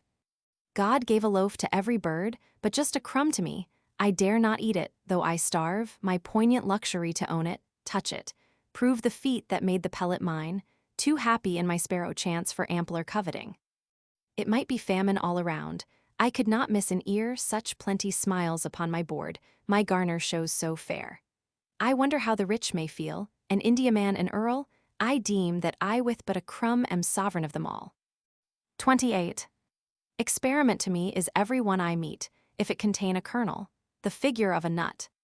Presents upon a tree, equally plausibly, but meat within is requisite to squirrels and to me. 29. My country's wardrobe. My country need not change her gown, her triple suit as sweet as when tea was cut at Lexington, and first pronounced a fit. Great Britain disapproves, the stars. Disparagement discreet, there's something in their attitude that taunts her bayonet. 30. Faith is a fine invention for gentlemen who see, but microscopes are prudent in an emergency. 31. Except the heaven had come so near, so seemed to choose my door, the distance would not haunt me so, I had not hoped before. But just to hear the grace depart, I never thought to see afflicts me with a double loss. Tea is lost, and lost to me. 32.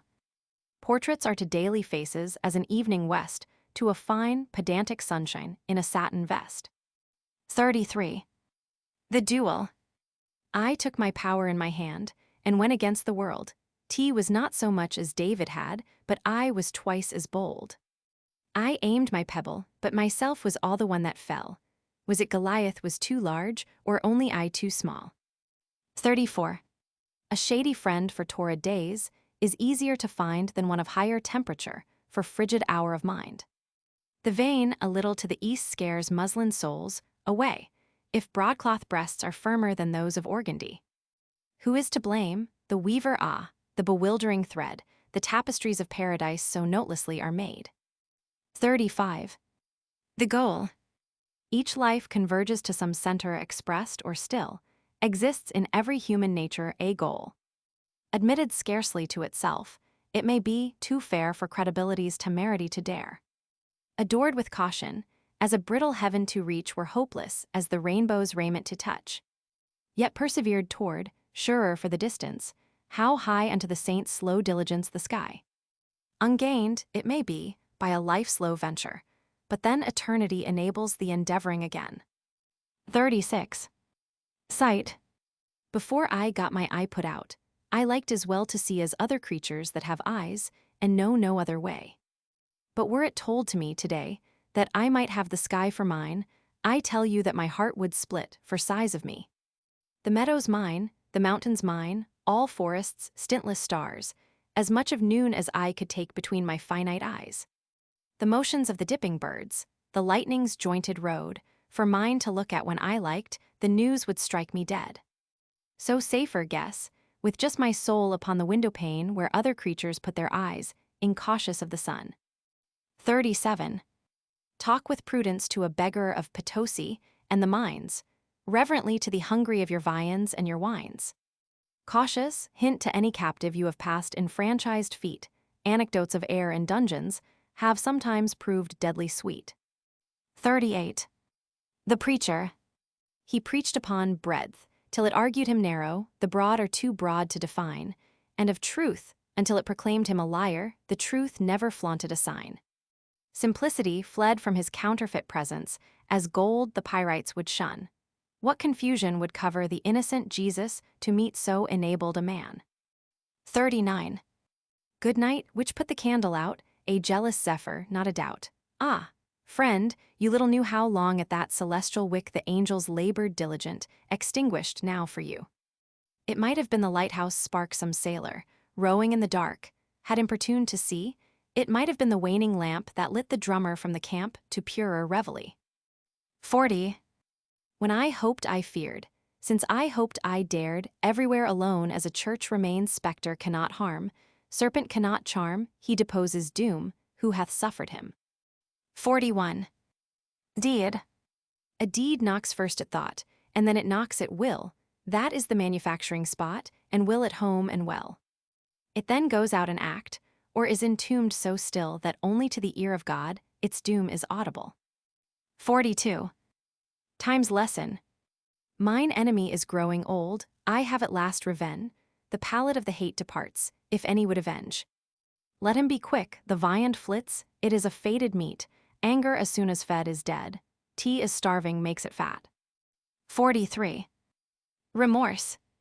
Remorse is memory awake, her company's astir, a presence of departed acts at window and at door. Its past set down before the soul, and lighted with a match, perusal to facilitate of its condensed dispatch.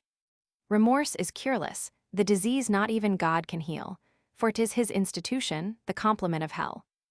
44. The shelter.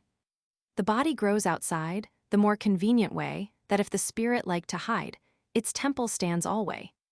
Ajar, secure, inviting, it never did betray the soul that asked its shelterer in timid honesty. 45. Undue significance a starving man attaches to food far off. He sighs, and therefore hopeless, and therefore good. Partaken, it relieves indeed, but proves us that spices fly in the receipt. It was the distance was savory. 46. Heart not so heavy as mine, wending late home, as it passed my window whistled itself a tune. A careless snatch, a ballad ditty of the street, yet to my irritated ear an anodyne so sweet.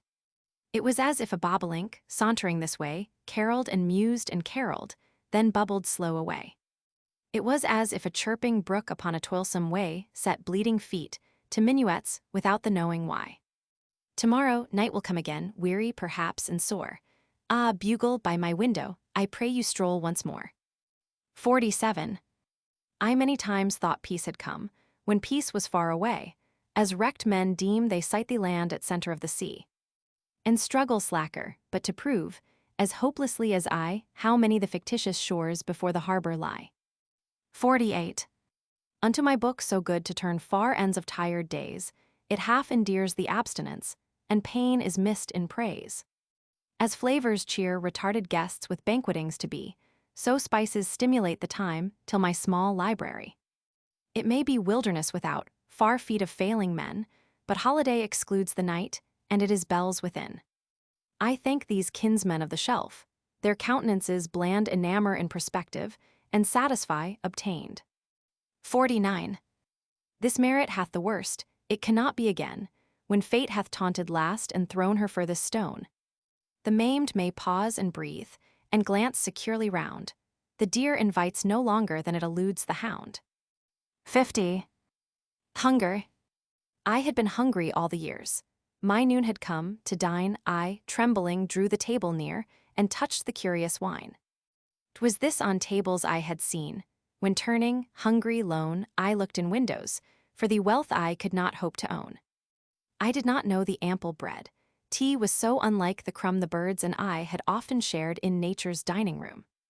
The plenty hurt me. Tea was so new, myself felt ill and odd, as berry of a mountain bush transplanted to the road. Nor was I hungry, so I found that hunger was a way of persons outside windows, the entering takes away. 51. I gained it so, by climbing slow, by catching at the twigs that grow between the bliss and me. It hung so high, as well the sky attempt by strategy. I said I gained it, this was all. Look, how I clutch it, lest it fall, and I a pauper go, unfitted by an instant's grace for the contented beggar's face I wore an hour ago. 52. To learn the transport by the pain, as blind men learn the sun, to die of thirst, suspecting that brooks in meadows run. To stay the homesick feet upon a foreign shore haunted by native lands, the while and blue, beloved air. This is the sovereign anguish, this, the signal woe. These are the patient laureates whose voices, trained below, ascend in ceaseless carol, inaudible indeed to us, the duller scholars of the mysterious bard. 53. Returning. I years had been from home, and now, before the door, I dared not open, lest a face I never saw before stare vacant into mine and ask my business there. My business, just a life I left, was such still dwelling there. I fumbled at my nerve, I scanned the windows near. The silence like an ocean rolled and broke against my ear. I laughed a wooden laugh that I could fear adore, who danger and the dead had faced, but never quaked before.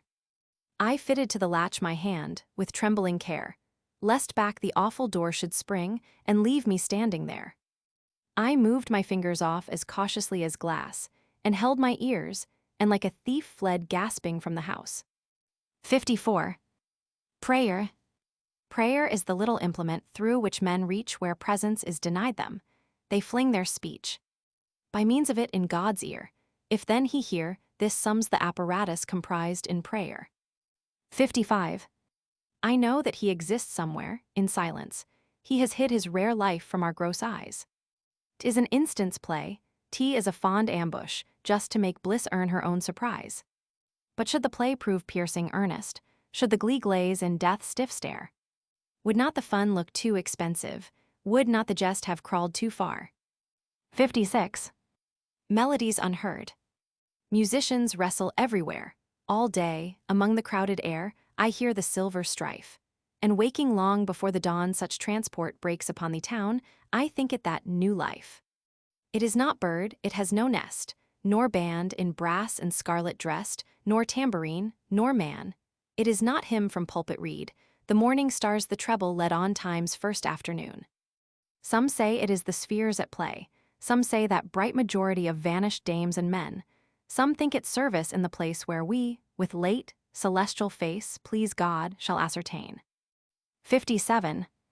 Called back.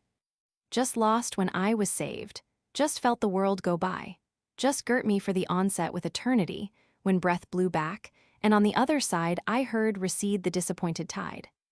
Therefore, as one returned, I feel odd secrets of the line to tell, some sailor, skirting foreign shores, some pale reporter from the awful doors before the seal. Next time to stay, next time the things to see by ear unheard, unscrutinized by eye. Next time to tarry, while the ages steal, slow tramp the centuries and the cycle's wheel.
Roman 2, Love. 1. Choice. Of all the souls that stand create I have elected one, when sense from spirit files away, and subterfuge is done. When that which is, and that which was apart, intrinsic, stand, and this brief tragedy of flesh is shifted like a sand. When figures show their royal front and mists are carved away, behold the atom I preferred to all the lists of clay. 2. I have no life but this, to lead it here, nor any death, but less dispelled from there. Nor tie to earths to come, nor action new, except through this extent, the realm of you. 3. Your riches taught me poverty. Myself a millionaire in little wealths, as girls could boast, till broad as Buenos Aires. You drifted your dominions a different Peru, and I esteemed all poverty, for life's estate with you. Of mines I little know myself, but just the names of gems, the colors of the commonest, and scarce of diadems. So much that, did I meet the queen, her glory I should know, but this must be a different wealth, to miss it beggars so. I'm sure 't is India all day to those who look on you without a stint, without a blame, might I but be the Jew. I'm sure it is Golconda, beyond my power to deem, to have a smile for mine each day, how better than a gem. At least, it solaces to know that there exists a gold, although I prove it just in time its distance to behold. It's far, far treasure to surmise, and estimate the pearl that slipped my simple fingers through while just a girl at school. 4. The contract. I gave myself to him, and took himself for pay. The solemn contract of a life was ratified this way. The wealth might disappoint, myself a poorer prove than this great purchaser suspect, the daily own of love. Depreciate the vision, but till the merchant buy, still fable in the isles of spice, the subtle cargoes lie. At least tea is mutual risk, some found it mutual gain, sweet debt of life, each night to owe insolvent every noon. 5. The letter. Going to him, happy letter. Tell him the page I didn't write. Tell him I only said the syntax and left the verb and the pronoun out. Tell him just how the fingers hurried, then how they waited, slow, slow, slow, and then you wished you had eyes in your pages, so you could see what moved them so. Tell him it wasn't a practiced writer you guessed. From the way the sentence twalled, you could hear the bodice tug. Behind you, as if it held but the might of a child, you almost pitied it, it worked so. Tell him no, you may quibble there, for it would split his heart to know it. And then you and I were silenter. Tell him night finished before we finished, and the old clock kept neighing day. And you got sleepy and begged to be ended, what could it hinder so, to say? Tell him just how she sealed you, cautious. But if he ask where you are hid until tomorrow, happy letter, gesture, coquette, and shake your head. 6. The way I read a letter. This tea is first I lock the door, and push it with my fingers next, for transport it be sure. And then I go the furthest off to counteract a knock, then draw my little letter forth, and softly pick its lock. Then, glancing narrow at the wall, and narrow at the floor, for firm conviction of a mouse not exorcised before. Peruse how infinite I am to no one that you know, and sigh for lack of heaven, but not the heaven the creeds bestow. 7. Wild nights, were I with thee, wild nights should be our luxury. Futile the winds to a heart in port, done with the compass, done with the chart. Rowing in Eden, the sea, might I but more tonight in thee. 8. At home. The night was wide, and furnished scant with but a single star, that often as a cloud it met blew out itself for fear. The wind pursued the little bush, and drove away the leaves November left, then clambered up and fretted in the eaves. No squirrel went abroad, a dog's belated feet like intermittent plush were heard adown the empty street. To feel if blinds be fast, and closer to the fire her little rocking chair to draw, and shiver for the poor. The housewife's gentle task, how pleasanter, said she unto the sofa opposite, the sleet than may know thee. 9. Possession. Did the harebell loose her girdle to the lover be, would the bee the harebell hallow much as formerly? Did the paradise persuaded yield her mote of pearl, would the Eden be an Eden, or the earl an earl? 10. A charm invests a face imperfectly beheld, the lady dare not lift her veil for fear it be dispelled, but peers beyond her mesh, and wishes and denies, lest interview annul a want that image satisfies. 11. The lovers. The rose did caper on her cheek, her bodice rose and fell, her pretty speech, like drunken men, did stagger pitiful. Her fingers fumbled at her work, her needle would not go. What ailed so smart a little maid it puzzled me to know. Till opposite I spied a cheek that bore another rose, just opposite, another speech that like the drunkard goes. A vest that like the bodice danced to the immortal tune, till those two troubled little clocks ticked softly into one. 12. In lands I never saw, they say immortal Alps look down, whose bonnets touch the firmament, whose sandals touch the town. Meek at whose everlasting feet a myriad daisies play. Which, sir, are you, and which am I upon an august day? 13. The moon is distant from the sea, and yet with amber hands she leads him, docile as a boy, along appointed sands. He never misses a degree. Obedient to her eye, he comes just so far toward the town, just so far goes away. Oh, Signor, then the amber hand, and mine the distant sea, obedient to the least command thine eyes impose on me. 14. He put the belt around my life, I heard the buckle snap, and turned away, imperial my lifetime folding up deliberate, as a duke would do a kingdom's title deed, henceforth a dedicated sort, a member of the cloud.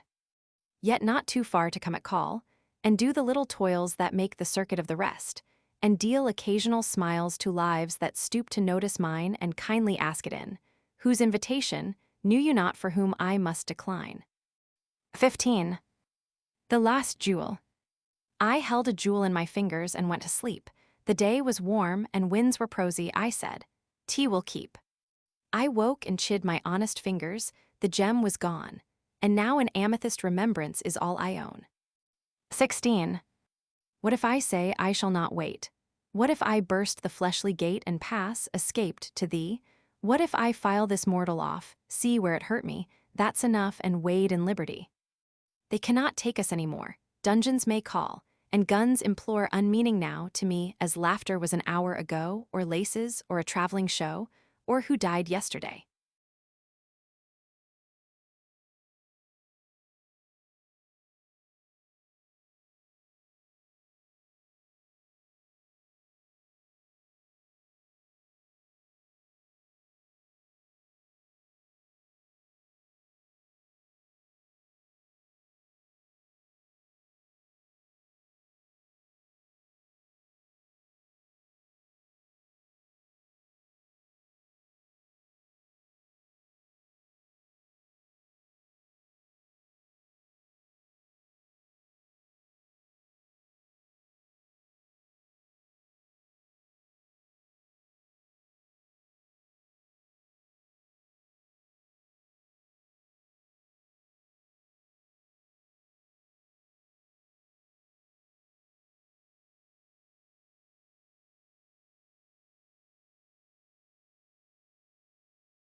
Roman 3, Nature. 1. Mother Nature. Nature, the gentlest mother, impatient of no child, the feeblest or the waywardest, her admonition mild. In forest and the hill by traveler is heard, restraining rampant squirrel or too impetuous bird. How fair her conversation, a summer afternoon, her household, her assembly, and when the sun goes down. Her voice among the isles incites the timid prayer of the minutest cricket, the most unworthy flower. When all the children sleep, she turns as long away as will suffice to light her lamps, then, bending from the sky. With infinite affection and infiniter care, her golden finger on her lip wills silence everywhere. 2. Out of the morning. Will there really be a morning? Is there such a thing as day? Could I see it from the mountains if I were as tall as they? Has it feet like water lilies? Has it feathers like a bird? Is it brought from famous countries of which I have never heard? Oh, some scholar. Oh, some sailor. Oh, some wise man from the skies, pleased to tell a little pilgrim where the place called morning lies. 3. At 3:30, a single bird unto a silent sky propounded but a single term of cautious melody. At 4:30, experiment had subjugated test, and lo, her silver principle supplanted all the rest. At 7:30, element nor implement was seen, and place was where the presence was, circumference between. 4. Day's parlor. The day came slow, till 5 o'clock, then sprang before the hills like hindered rubies, or the light a sudden musket spills. The purple could not keep the east, the sunrise shook from fold like breadths of topaz, packed a night, the lady just unrolled. The happy winds their timbrels took, the birds, in docile rows, arranged themselves around their prince. The wind is prince of those. The orchard sparkled like a Jew, how mighty it was to stay a guest in this stupendous place, the parlor of the day. 5. The sun's wooing. The sun just touched the morning, happy thing, supposed that he had come to dwell, and life would be all spring. She felt herself supremer, a raised, ethereal thing, henceforth for her what holiday, meanwhile, her wheeling king. Trailed slow along the orchards his haughty, spangled hems, leaving a new necessity, the want of diadems. The morning fluttered, staggered, felt feebly for her crown, her unanointed forehead henceforth her only one. 6. The robin. The robin is the one that interrupts the morn with hurried, few, express reports when March is scarcely on. The robin is the one that overflows the noon with her cherubic quantity, and April but begun. The robin is the one that, speechless from her nest, submits that home and certainty and sanctity are best. 7. The butterfly's day. From cocoon forth a butterfly as lady from her door, emerged a summer afternoon repairing everywhere. Without design that eye could trace, except to stray abroad on miscellaneous enterprise the clovers understood. Her pretty parasol was seen contracting in a field where men made hay, then struggling hard with an opposing cloud. Where parties, phantom as herself, to nowhere seemed to go in purposeless circumference, as tea were a tropic show. And notwithstanding bee that worked, and flower that zealous blew, this audience of idleness disdained them from the sky. Till sundown crept, a steady tide, and men that made the hay and afternoon and butterfly extinguished in its sea. 8. The bluebird. Before you thought of spring, except as a surmise, you see, God bless his suddenness. A fellow in the skies of independent hues, a little weather-worn, inspiriting habiliments of indigo and brown. With specimens of song, as if for you to choose, discretion in the interval, with gay delays, he goes to some superior tree without a single leaf, and shouts for joy to nobody but his seraphic self. 9. April. An altered look about the hills, a Tyrian light the village fills, a whiter sunrise in the dawn, a deeper twilight on the lawn, a print of a vermilion foot, a purple finger on the slope, a flippant fly upon the pane, a spider at his trade again, an added strut in Chanticleer, a flower expected everywhere, an axe shrill singing in the woods, fern odors on untraveled roads, all this, and more I cannot tell, a furtive look you know as well, and Nicodemus mystery receives its annual reply. 10. The sleeping flowers. Whose are the little beds, I asked, which in the valleys lie? Some shook their heads and others smiled, and no one made reply. Perhaps they did not hear, I said. I will inquire again. Whose are the beds, the tiny beds so thick upon the plain? T is Daisy in the shortest, a little farther on nearest the door to wake the first, little Leontadin. T is Iris, sir, and Aster, Anemone, and Belle, Baccia in the blanket red, and chubby Daffodil. Meanwhile at many cradles her busy foot she plied, humming the quaintest lullaby that ever rocked a child. Hush, Epigea wakens. The crocus stirs her lids, Rhodora's cheek is crimson, she's dreaming of the woods. Then, turning from them, reverent, their bedtime tea is, she said, the bumblebees will wake them when April woods are red. 11. My rose. Pygmy seraphs gone astray, velvet people from Vevey, bells from some lost summer day, bees' exclusive coterie. Paris could not lay the fold belted down with emerald, Venice could not show a cheek of a tint so lustrous meek. Never such an ambuscade as of briar and leaf displayed for my little damask maid. I had rather wear her grace than an earl's distinguished face. I had rather dwell like her than be Duke of Exeter royalty enough for me to subdue the bumblebee. 12. The oriole's secret. To hear an oriole sing may be a common thing, or only a divine. It is not of the bird who sings the same, unheard, as unto crowd. The fashion of the era tireth, that it herein done or fair. So whether it be rune, or whether it be none, is of within. The tune is in the tree, the skeptic showeth me, no, sir, in thee. 13. The oriole. One of the ones that Midas touched, who failed to touch us all, was that confiding prodigal, the blissful oriole. So drunk, he disavows it with badinage divine. So dazzling, we mistake him for an alighting mine. A pleader, a dissembler, an epicure, a thief, betimes an oratorio, an ecstasy in chief. The Jesuit of orchards, he cheats as he enchants of an entire attar for his decamping wants. The splendor of a Burma, the meteor of birds, departing like a pageant of ballads and of bards. I never thought that Jason sought for any golden fleece, but then I am a rural man with thoughts that make for peace. But if there were a Jason, traditions suffer me behold his lost emolument upon the apple tree. 14. In shadow. I dreaded that first robin so, but he is mastered now, and I'm accustomed to him grown, he hurts a little though. I thought if I could only live, till that first shout got by, not all pianos in the woods had power to mangle me. I dared not meet the daffodils, for fear their yellow gown would pierce me with a fashion so foreign to my own. I wished the grass would hurry, so when tea was time to see, he'd be too tall, the tallest one could stretch to look at me.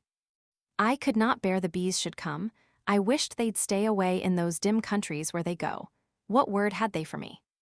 They ray here, though, not a creature failed, no blossom stayed away in gentle deference to me, the Queen of Calvary. Each one salutes me as he goes, and I my childish plumes lift, in bereaved acknowledgement of their unthinking drums. 15. The hummingbird.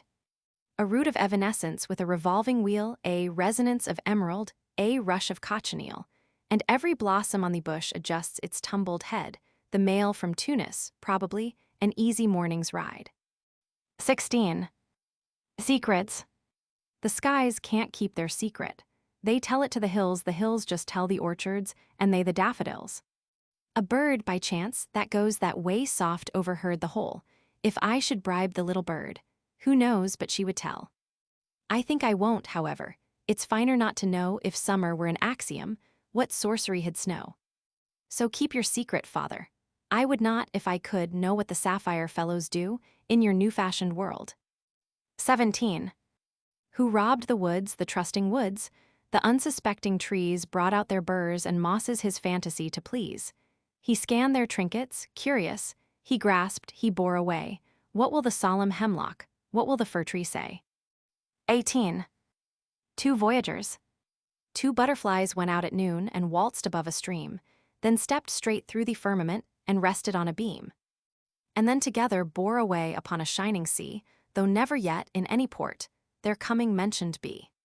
If spoken by the distant bird, if met in ether sea by frigate or by merchantman, report was not to me. 19. By the sea. I started early, took my dog, and visited the sea. The mermaids in the basement came out to look at me. and frigates in the upper floor extended hempen hands, presuming me to be a mouse aground upon the sands.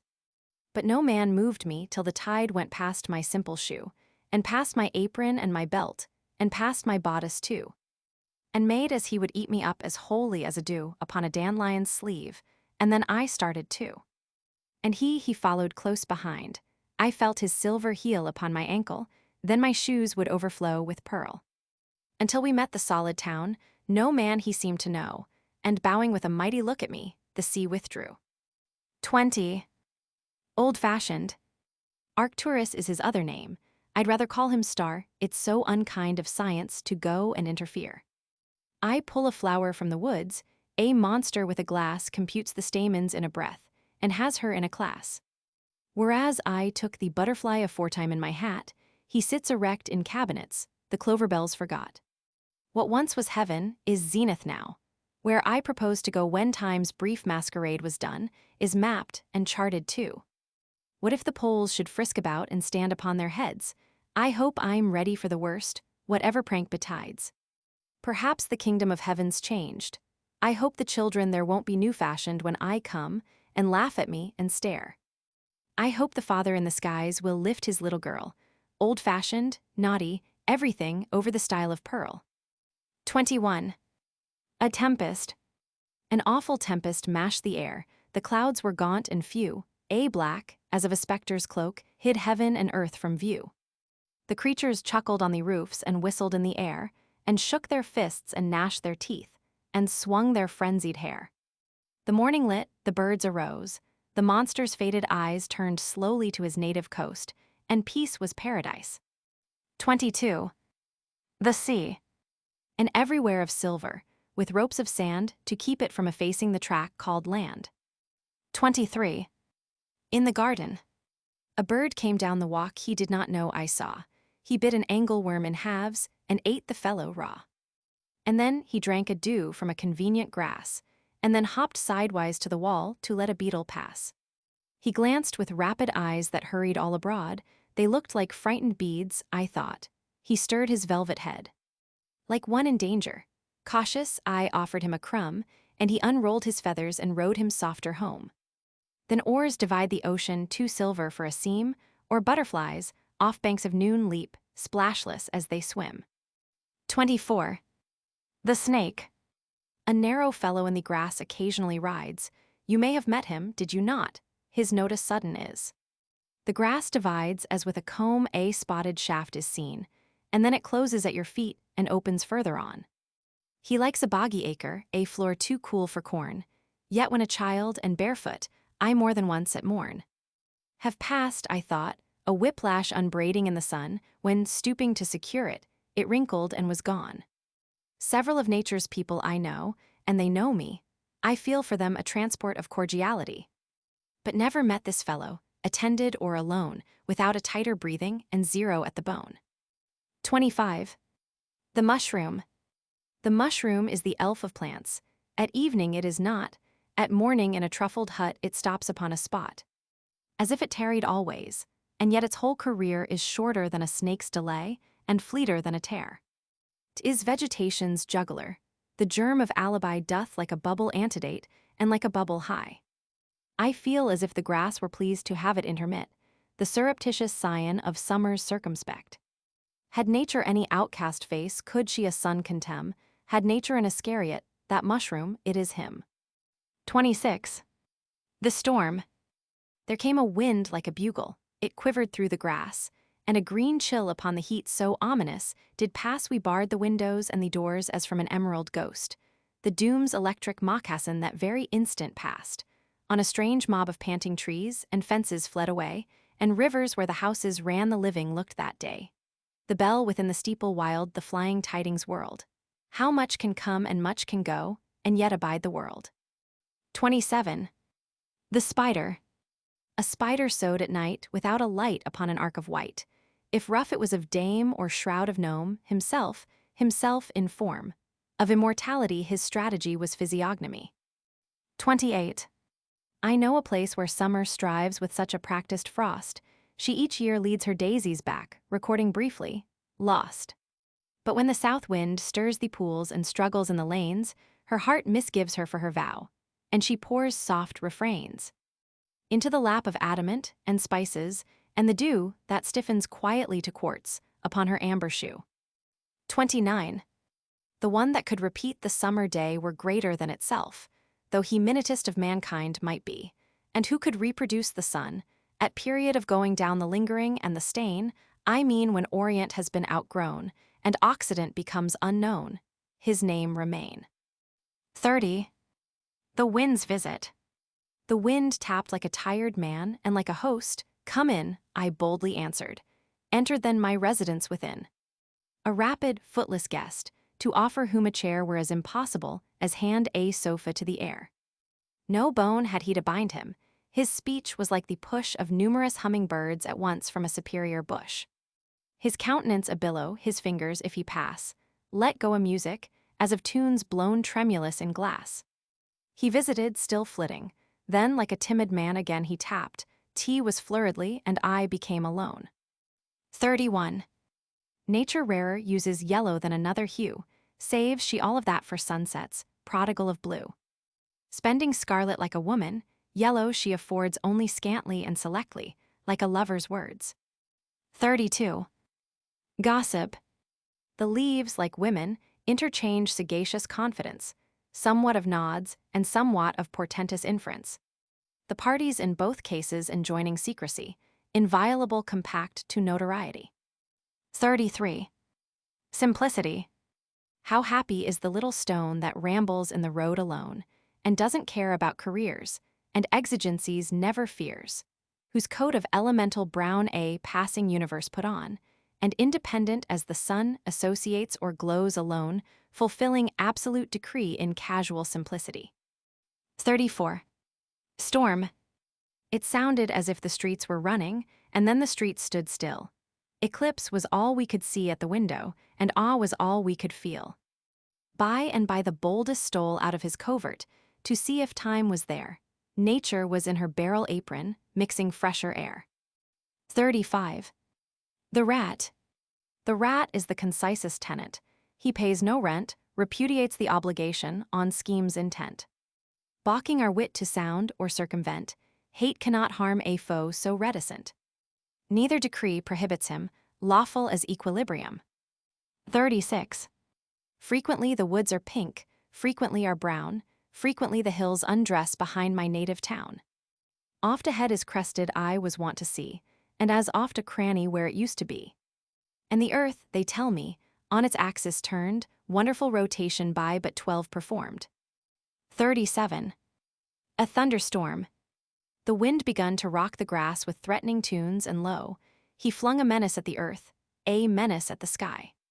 The leaves unhooked themselves from trees and started all abroad. The dust did scoop itself like hands and throw away the road. The wagons quickened on the streets, the thunder hurried slow, the lightning showed a yellow beak and then a livid claw. The birds put up the bars to nests. The cattle fled to barns, there came one drop of giant rain, and then, as if the hands that held the dams had parted hold, the waters wrecked the sky, but overlooked my father's house, just quartering a tree. 38. With flowers. South winds jostle them, bumblebees come, hover, hesitate, drink, and are gone. Butterflies pause on their passage, cashmere I, softly plucking, present them here. 39. Sunset. Where ships of purple gently toss on seas of daffodil, fantastic sailors mingle, and then the wharf is still. 40. She sweeps with many-colored brooms, and leaves the shreds behind. Oh, housewife in the evening west, come back and dust the pond. You dropped a purple raveling in, you dropped an amber thread, and now you've littered all the east with duds of emerald. And still she plies her spotted brooms, and still the aprons fly, till brooms fade softly into stars, and then I come away. 41. Like mighty footlights burned the red at bases of the trees, the far theatricals of day exhibiting to these. Was universe that did applaud while, chiefest of the crowd, enabled by his royal dress, myself distinguished God. 42. Problems. Bring me the sunset in a cup, reckon the morning's flagons up, and say how many do, tell me how far the morning leaps, Tell me what time the weaver sleeps who spun the breadths of blue. Write me how many notes there be in the new robin's ecstasy among astonished boughs, how many trips the tortoise makes, how many cups the bee partakes, the debauchee of dews. Also, who laid the rainbow's piers, also, who leads the docile spheres by widths of supple blue, whose fingers string the stalactite, who counts the wampum of the night to see that none is due. Who built this little Alban house and shut the windows down so close my spirit cannot see, who, let me out some gala day, with implements to fly away, passing pomposity. 43. The juggler of day. Blazing in gold and quenching in purple, leaping like leopards to the sky, then at the feet of the old horizon laying her spotted face, to die. Stooping as low as the otter's window, touching the roof and tinting the barn, kissing her bonnet to the meadow, and the juggler of day is gone. 44. My cricket. Farther in summer than the birds, pathetic from the grass A minor nation, celebrates its unobtrusive mass. No ordinance is seen, so gradual the grace a pensive custom it becomes, enlarging loneliness. Antiquest felt at noon when august, burning low, calls forth this spectral canticle, repose to typify. Remit as yet no grace, no furrow on the glow, yet a druidic difference enhances nature now. 45. As imperceptibly as grief the summer lapsed away, too imperceptible at last, to seem like perfidy. A quietness distilled, as twilight long begun, or nature, spending with herself sequestered afternoon. The dusk drew earlier in, the morning foreign shone, a courteous yet harrowing grace, as guest who would be gone. And thus, without a wing, or service of a keel, our summer made her light escape into the beautiful. 46. It can't be summer. That got through, it's early yet for spring there, that long town of white to cross before the blackbirds sing. It can't be dying, it's too rouge, the dead shall go in white.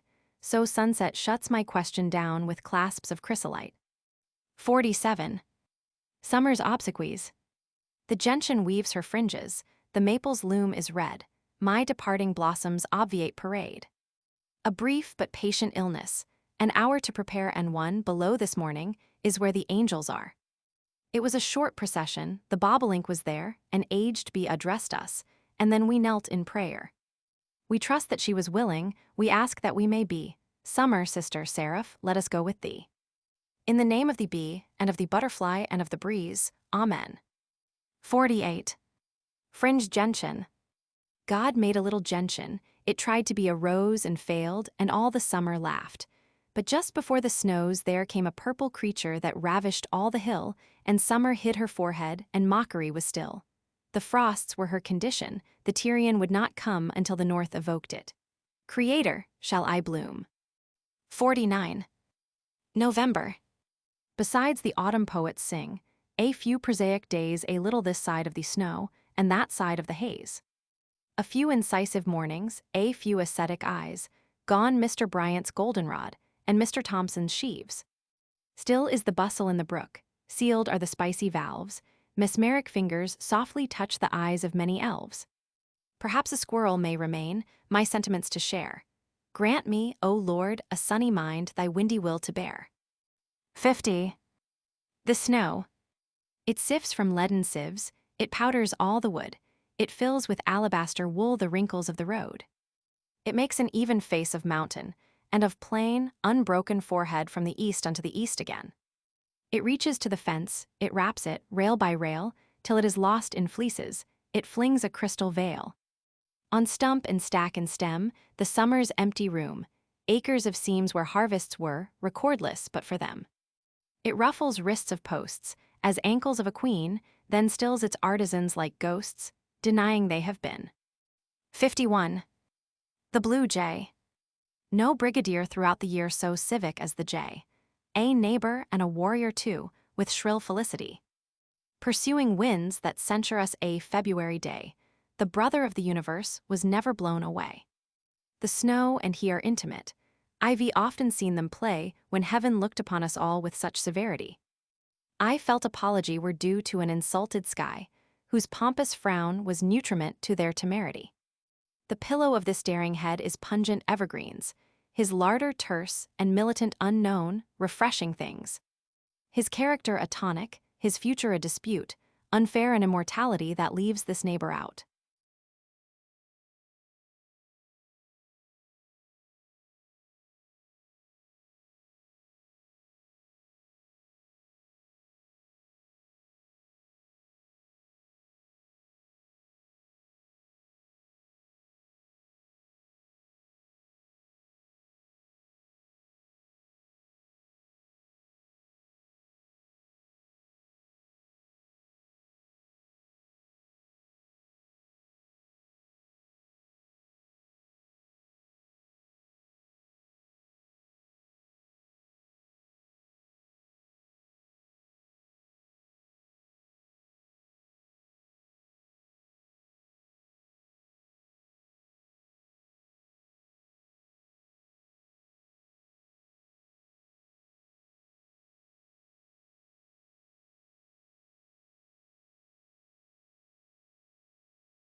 Roman 4, Time and Eternity.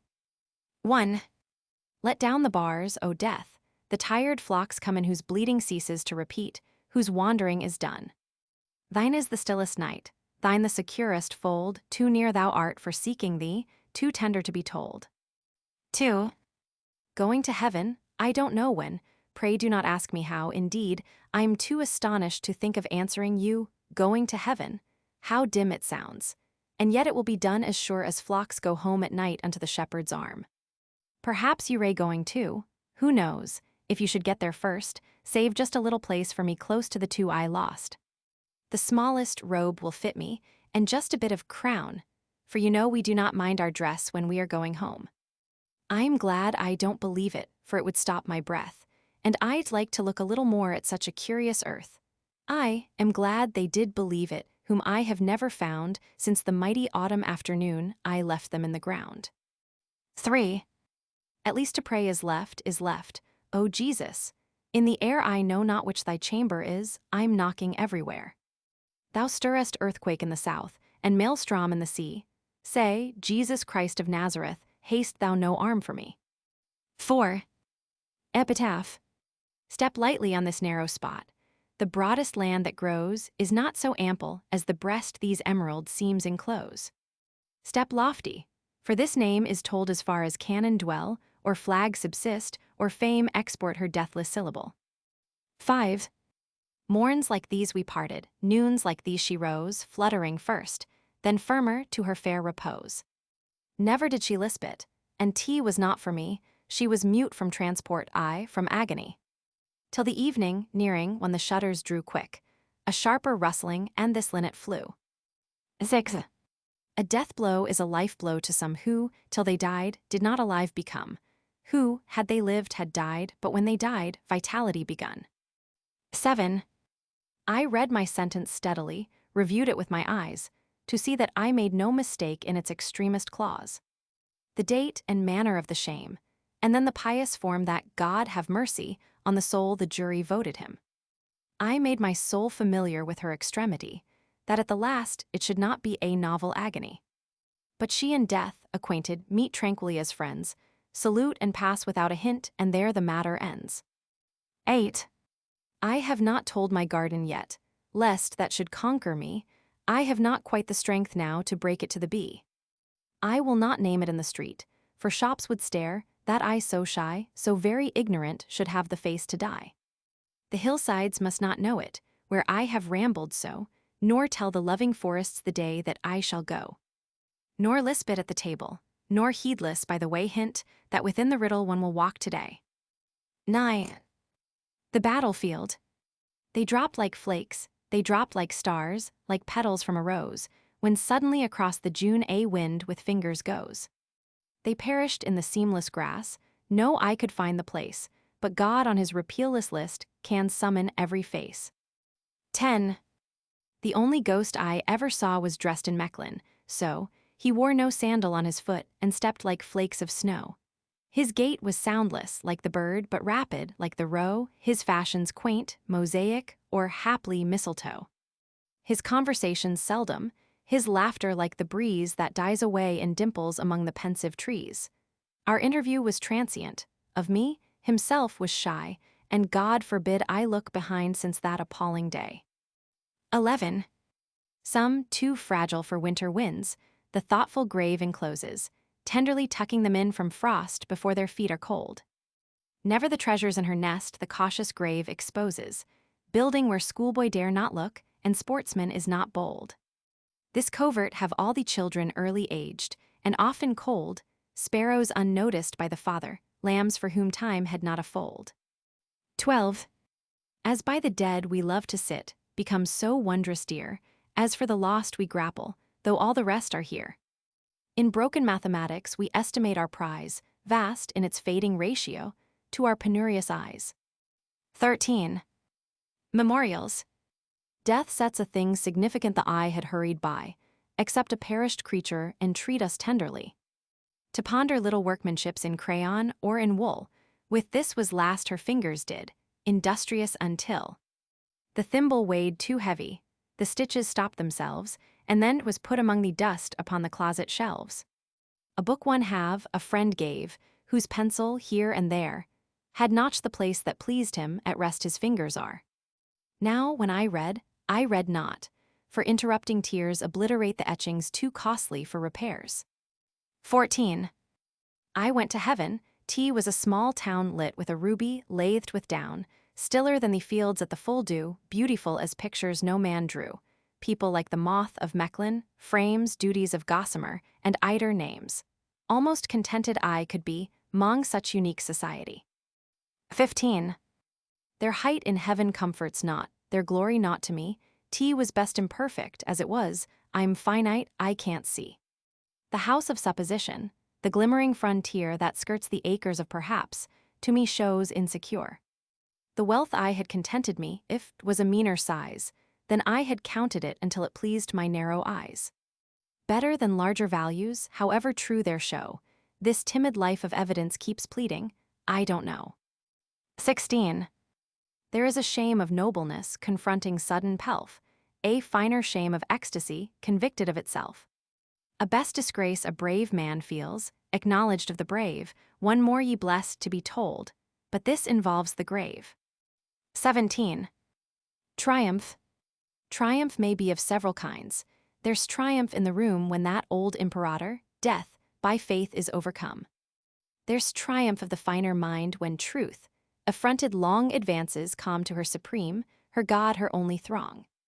A triumph when temptation's bribe is slowly handed back, one eye upon the heaven renounced and one upon the rack. Sever triumph by himself experienced, who can pass acquitted from that naked bar, Jehovah's countenance. 18. Pompless no life can pass away, the lowliest career to the same pageant wends its way as that exalted here. How cordial is the mystery, the hospitable Paul A. this way beckons spaciously, a miracle for all. 19. I noticed people disappeared, when but a little child, supposed they visited remote or settled regions wild.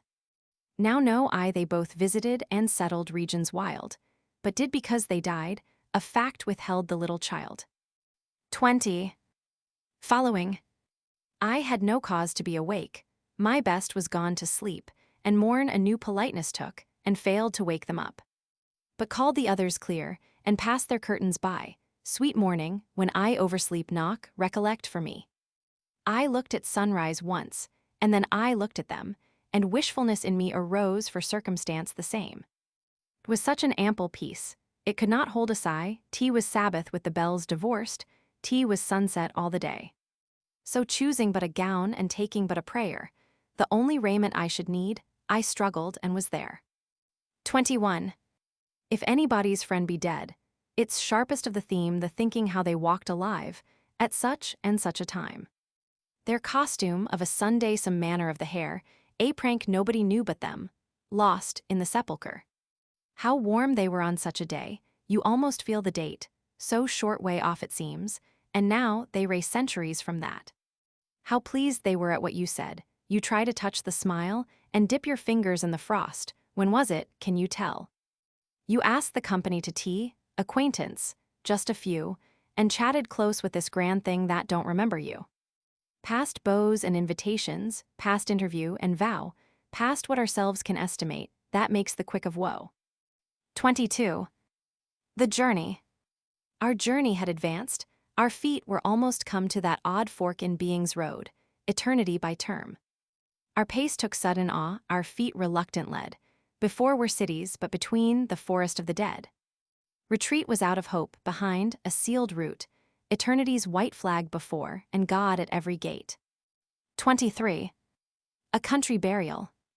Ample make this bed with awe in it wait, till judgment break excellent and fair. Be its mattress straight, be its pillow round, let no sunrise, yellow noise interrupt this ground. 24. Going.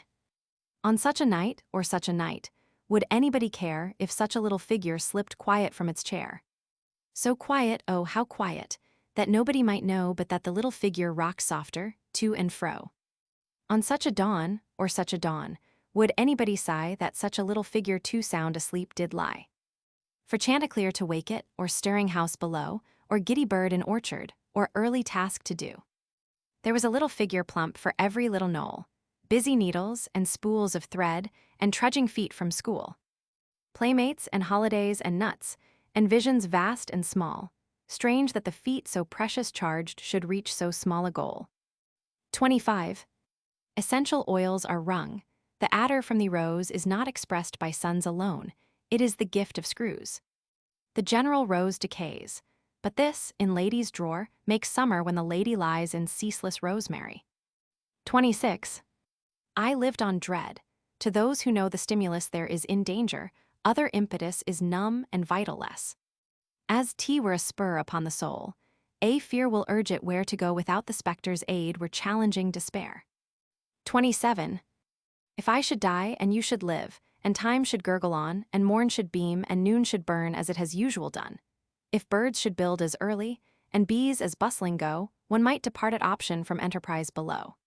Tea is sweet to know that stocks will stand when we with daisies lie, that commerce will continue, and trades as briskly fly. It makes the parting tranquil and keeps the soul serene, that gentlemen so sprightly conduct the pleasing scene. 28. At length, her final summer was it, and yet we guessed it not, if tenderer industriousness pervaded her, we thought. A further force of life developed from within, when death lit all the shortness up, and made the hurry plain. We wondered at our blindness, when nothing was to see but her Carrara guidepost, at our stupidity. When, duller than our dullness, the busy darling lay, so busy was she, finishing so leisurely were we. 29. Ghosts. One need not be a chamber to be haunted, one need not be a house. The brain has corridors surpassing material place. Far safer, of a midnight meeting external ghost, than an interior confronting that wider host. Far safer through an abbey gallop, the stones a chase, than moonless one's own self-encounter in lonesome place. Ourself behind ourself concealed, should startle most, assassin hid in our apartment, be horror's least. The prudent carries a revolver, he bolts the door, o'erlooking a superior spectre more near. 30. Vanished. She died, this was the way she died, and when her breath was done, took up her simple wardrobe and started for the sun. Her little figure at the gate the angels must have spied, since I could never find her upon the mortal side. 31. Precedence. Wait till the majesty of death invests so mean a brow. Almost a powdered footman might dare to touch it now. Wait till in everlasting robes this democrat is dressed, then prate about preferment and station and the rest. Around this quiet courtier obsequious angels wait, full royal is his retinue, full purple is his state. A lord might dare to lift the hat to such a modest clay, since that my lord, the Lord of Lords, receives unblushingly. 32. Gone. Went up a year this evening, I recollect it well, amid no bells nor bravos the bystanders will tell. Cheerful, as to the village, tranquil as to repose chastened, as to the chapel, this humble tourist rose. Did not talk of returning, alluded to no time when, were the gales propitious. We might look for him, was grateful for the roses in life's diverse bouquet, talked softly of new species to pick another day. Beguiling thus the wondrous nearer drew, hands bustled at the moorings, the crowd respectful grew. Ascended from our vision to countenances new, a difference, a daisy, is all the rest I knew. 33. Requiem. Taken from men this morning, carried by men today, met by the gods with banners who marshaled her away. One little maid from playmates, one little mind from school, there must be guests in Eden, all the rooms are full. Far as the east from even dim as the border star, courtiers quaint, in kingdoms, our departed are. 34. What inn is this where for the night peculiar traveler comes? Who is the landlord? Where the maids? Behold, what curious rooms, no ruddy fires on the hearth, no brimming tankards flow. Necromancer, landlord, who are these below? 35. It was not death, for I stood up, and all the dead lie down. It was not night, for all the bells put out their tongues for noon. It was not frost, for on my flesh I felt sirocco's crawl, nor fire, for just my marble feet could keep a chancel cool. And yet it tasted like them all. The figures I have seen set orderly, for burial, reminded me of mine. As if my life were shaven and fitted to a frame, and could not breathe without a key. And tea was like midnight some. When everything that ticked has stopped, and space stares, all around, or grisly frosts, first autumn morns repeal the beating ground. But most like chaos, stopless, cool, without a chance or spar, or even a report of land to justify despair. 36. Till the end. I should not dare to leave my friend, because if he should die while I was gone, and I too late should reach the heart that wanted me. If I should disappoint the eyes that hunted so, to see, and could not bear to shut until they noticed me. If I should stab the patient faith so sure I'd come, it listening, went asleep telling my tardy name. My heart would wish it broke before, since breaking then, were useless as next morning's sun, where midnight frosts had lain. 37. Void. Great streets of silence led away to neighborhoods of pause. Here was no notice, no dissent, no universe, no laws.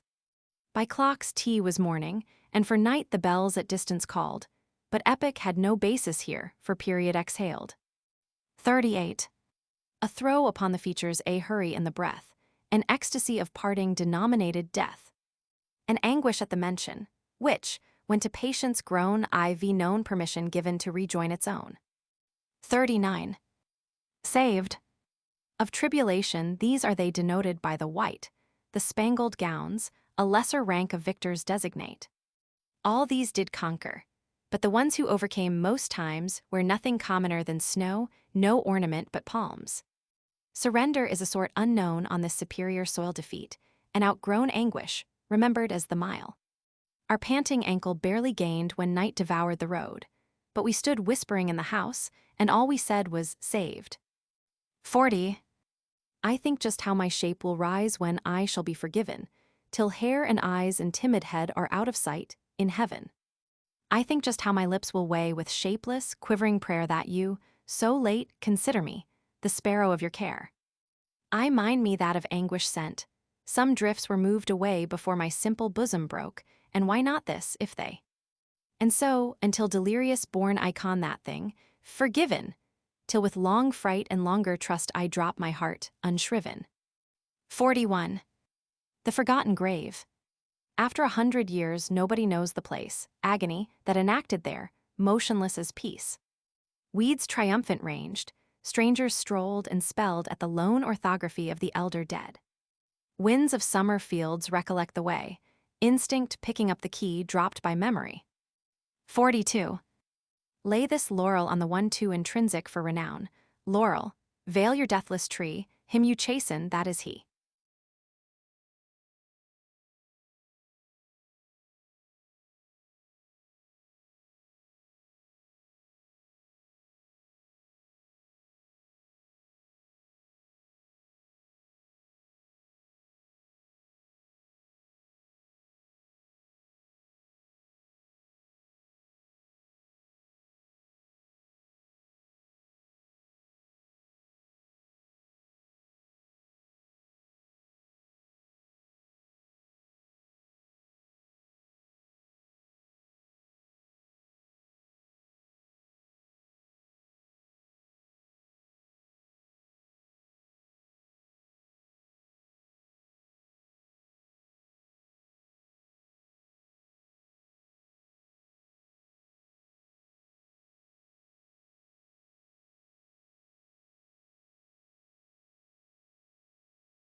Preface.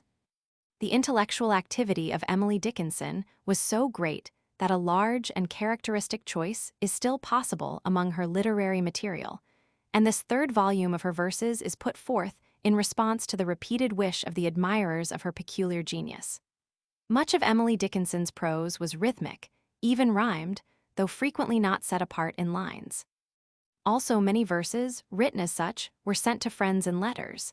These were published in 1894 in the volumes of her letters. It has not been necessary, however, to include them in this series, and all have been omitted, except 3 or 4 exceptionally strong ones, as a book, and with flowers. There is internal evidence that many of the poems were simply spontaneous flashes of insight, apparently unrelated to outward circumstance.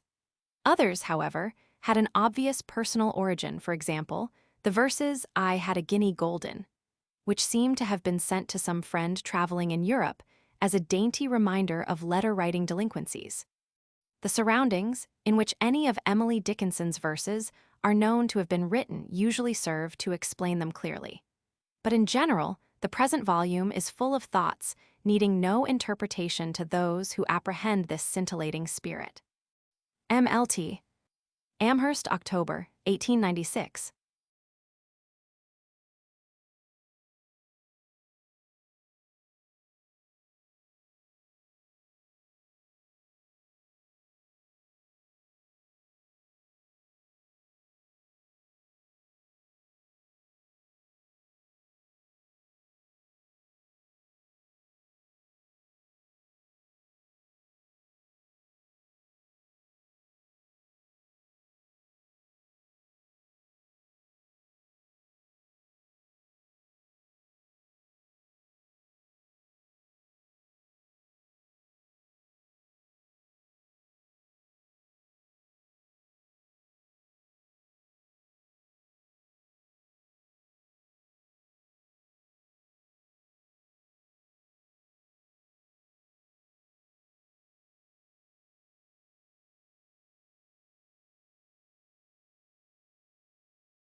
I life.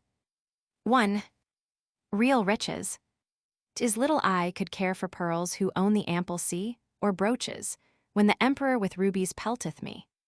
Or gold, who am the prince of mines, or diamonds, when I see a diadem to fit a dome continual crowning me. 2.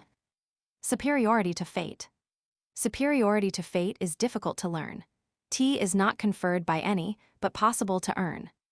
A pittance at a time until, to her surprise, the soul with strict economy subsists till paradise. 3. Hope. Hope is a subtle glutton. He feeds upon the fair and yet, inspected closely, what abstinence is there? His is the halcyon table that never seats but one, and whatsoever is consumed the same amounts remain. 4. Forbidden fruit. 1. Forbidden fruit a flavor has that lawful orchards mocks. How luscious lies the pea within the pod that duty locks. 5. Forbidden fruit. 2. Heaven is what I cannot reach. The apple on the tree, provided it do hopeless hang, that heaven is to me. The color on the cruising cloud, the interdicted ground behind the hill, the house behind, there paradise is found. 6. A word. A word is dead when it is said, some say. I say it just begins to live that day. 7. To venerate the simple days which lead the seasons by, needs, but to remember that from you or me, they may take the trifle termed mortality. To invest existence with a stately air, needs, but to remember that the acorn there is the egg of forests for the upper air. 8. Life's trades. It's such a little thing to weep, so short a thing to sigh, and yet by trades the size of these we men and women die. 9. Drowning is not so pitiful as the attempt to rise. 3 times, T is said, a sinking man comes up to face the skies, and then declines forever to that abhorred abode where hope and he part company, for he is grasped of God. The Maker's cordial visage, however good to see, is shunned, we must admit it, like an adversity. 10. How still the bells in steeples stand, till, swollen with the sky, they leap upon their silver feet in frantic melody. 11. If the foolish call them flowers, need the wiser tell if the savants classify them, it is just as well. Those who read the Revelations must not criticize those who read the same edition with beclouded eyes. Could we stand with that old Moses canon denied, scan, like him, the stately landscape on the other side? Doubtless we should deem superfluous many sciences not pursued by learned angels in scholastic skies. Lo, amid that glad bell's letters grant that we may stand, stars, amid profound galaxies, at that grand right hand. 12. As syllable. Could mortal lip divine the undeveloped freight of a delivered syllable, tea would crumble with the weight. 13. Parting. My life closed twice before its close. It yet remains to see if immortality unveil a third event to me. So huge, so hopeless to conceive, as these that twice befell. Parting is all we know of heaven and all we need of hell. 14. Aspiration. We never know how high we are till we are called to rise, and then, if we are true to plan, our statures touch the skies. The heroism we recite would be a daily thing, did not ourselves the cubits warp for fear to be a king. 15. The inevitable. While I was fearing it, it came, but came with less of fear, because that fearing it so long had almost made it dear. There is a fitting a dismay, a fitting a despair. 'Tis harder knowing it is due, than knowing it is here. The trying on the utmost, the morning it is new, is terribler than wearing it a whole existence through. 16. A book. There is no frigate like a book to take us lands away, nor any coursers like a page of prancing poetry. This traverse may the poorest take without oppressive toll. How frugal is the chariot that bears a human soul. 17. Who has not found the heaven below will fail of it above. God's residence is next to mine, his furniture is love. 18. A portrait. A face devoid of love or grace, a hateful, hard, successful face. A face with which a stone would feel as thoroughly at ease as were they old acquaintances, first time together thrown. 19. I had a guinea golden. I had a guinea golden, I lost it in the sand, and though the sum was simple, and pounds were in the land, still had it such a value unto my frugal eye, that when I could not find it, I sat me down to sigh. I had a crimson robin who sang full many a day, but when the woods were painted he, too, did fly away.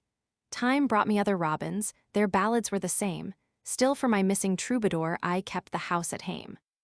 I had a star in heaven, one Pleiad was its name, and when I was not heeding it wandered from the same. And though the skies are crowded, and all the night ashine, I do not care about it, since none of them are mine. My story has a moral. I have a missing friend, Pleiad its name, and robin, and guinea in the sand, and when this mournful ditty, accompanied with tear, shall meet the eye of traitor in country far from here, grant that repentance solemn may seize upon his mind, and he no consolation beneath the sun may find. Note, this poem may have had, like many others, a personal origin. It is more than probable that it was sent to some friend traveling in Europe, a dainty reminder of letter-writing delinquencies. 20. Saturday afternoon. From all the jails, the boys and girls ecstatically leap.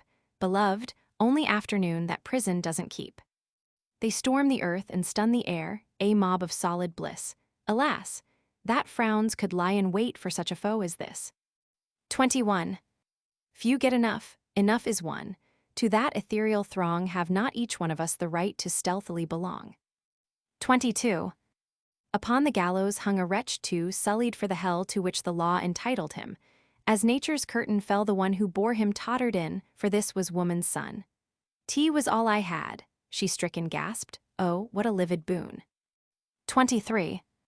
The lost thought. I felt a clearing in my mind as if my brain had split. I tried to match it, seam by seam, but could not make them fit. The thought behind I strove to join unto the thought before. but sequence raveled out of reach like balls upon a floor. 24. Reticence. The reticent volcano keeps his never-slumbering plan.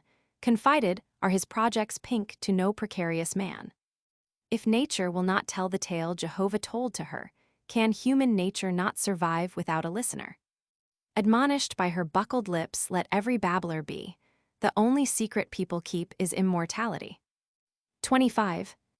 With flowers. If recollecting were forgetting, then I remember not. And if forgetting, recollecting, how near I had forgot, and if to miss were merry, and if to mourn were gay, how very blithe the fingers that gathered these today. 26. The farthest thunder that I heard was nearer than the sky, and rumbles still, though torrid noons have lain their missiles by.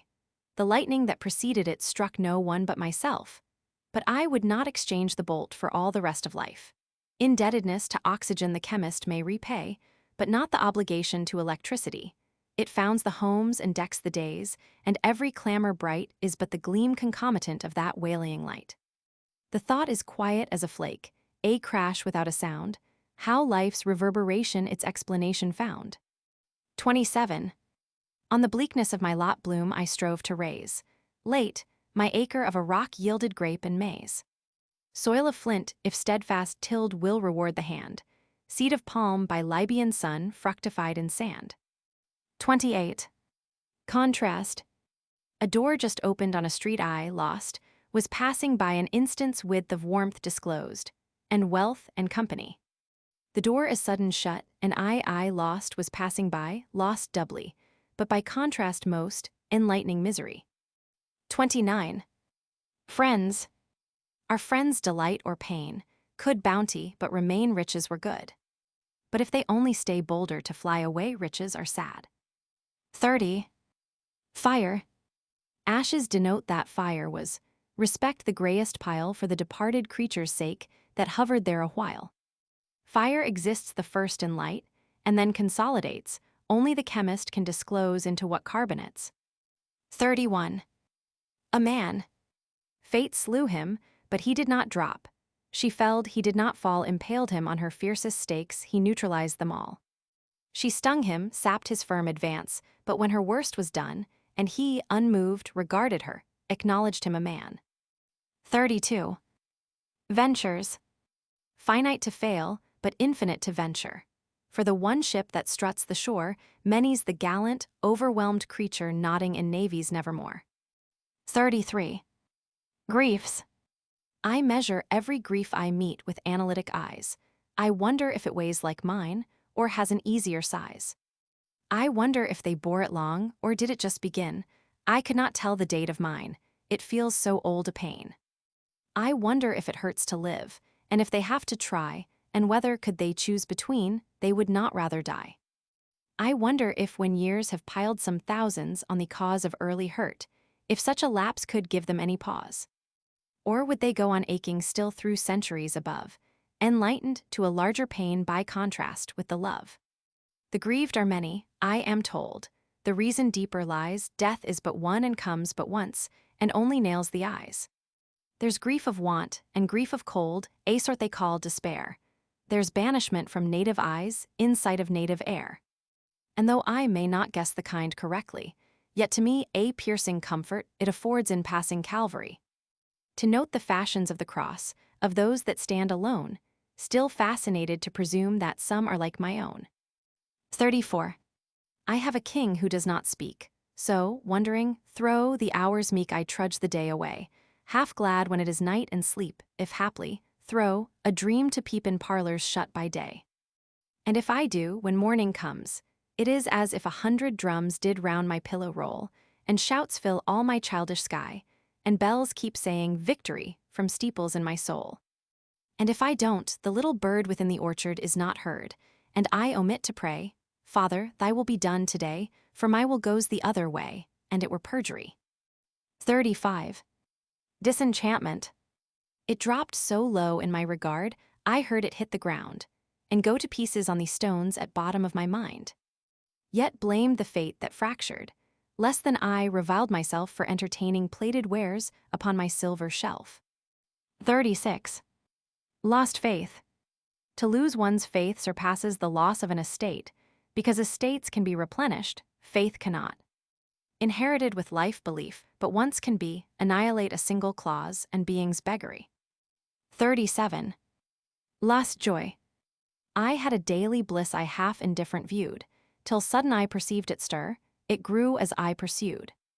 Till when, around a crag, it wasted from my sight, enlarged beyond my utmost scope, I learned its sweetness right. 38. I worked for chaff, and earning wheat was haughty and betrayed. What right had fields to arbitrate in matters ratified? I tasted wheat, and hated chaff, and thanked the ample friend. Wisdom is more becoming viewed at distance than at hand. 39. Life and death and giants such as these are still. Minor apparatus, hopper of the mill, beetle at the candle, or a fife's small fame, maintained by accident that they proclaim. 40. Alpine glow. Our lives are Swiss, so still, so cool, till some odd afternoon, the Alps neglect their curtains, and we look farther on. Italy stands the other side, while, like a guard between the solemn Alps, the siren Alps forever intervene. 41. Remembrance. Remembrance has a rear and front. T is something like a house. It has a garret also for refuse and the mouse. Besides, the deepest cellar that ever mason hewed, look to it, by its fathoms ourselves be not pursued. 42.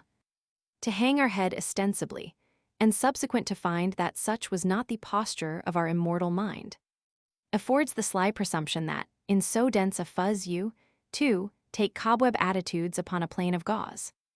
43. The brain. The brain is wider than the sky, for, put them side by side, the one the other will include with ease, and you beside. The brain is deeper than the sea, for hold them blue to blue, the one the other will absorb, as sponges buckets do. The brain is just the weight of God, for lift them pound for pound, and they will differ if they do, as syllable from sound. 44.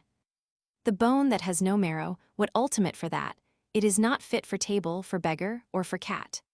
A bone has obligations, a being has the same, a marrowless assembly is culpabler than shame. But how shall finished creatures a function fresh obtain, old Nicodemus' phantom confronting us again? 45. The past. The past is such a curious creature. To look her in the face a transport may reward us, or a disgrace. Unarmed if any meet her, I charge him, fly, her rusty ammunition might yet reply. 46. To help our bleaker parts salubrious hours are given, which, if they do not fit for earth, drills silently for heaven. 47. What soft, cherubic creatures these gentlewomen are, one would as soon assault a plush or violate a star. Such dimity convictions, a horror so refined of freckled human nature, of deity ashamed. It's such a common glory, a fisherman's degree, redemption, brittle lady, be so ashamed of thee. 48. Desire. Who never wanted, maddest joy remains to him unknown. The banquet of abstemiousness surpasses that of wine. Within its hope, though yet ungrasped desire's perfect goal, no nearer, lest reality should disenthrall thy soul. 49. Philosophy. It might be easier to fail with land and sight, than gain my blue peninsula to perish of delight. 50. Power. You cannot put a fire out. A thing that can ignite can go itself, without a fan upon the slowest night. You cannot fold a flood and put it in a drawer, because the winds would find it out, and tell your cedar floor. 51. A modest lot, a fame petite, a brief campaign of sting and sweet is plenty, is enough. A sailor's business is the shore, a soldier's balls. Who asketh more must seek the neighboring life. 52. Is bliss, then, such abyss I must not put my foot amiss for fear I spoil my shoe? I'd rather suit my foot than save my boot, for yet to buy another pair is possible at any fair. But bliss is sold just once, the patent lost none buy it any more. 53. Experience. I stepped from plank to plank so slow and cautiously, the stars about my head I felt, about my feet the sea. I knew not but the next would be my final inch. This gave me that precarious gate some call experience. 54. Thanksgiving Day. One day is there of the series termed Thanksgiving Day, celebrated part at table, part in memory. Neither patriarch nor pussy, I dissect the play, seems it, to my hooded thinking, reflex holiday. Had there been no sharp subtraction from the early sum, not an acre, or a caption where was once a room, not a mention, whose small pebble wrinkled any bay unto such, were such assembly, tea were Thanksgiving Day. 55. Childish griefs. Softened by time's consummate plush, how sleek the woe appears that threaten childhood's citadel and undermine the years. Bisected now by bleaker griefs, we envy the despair that devastated childhood's realm, so easy to repair.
Roman 2, Love.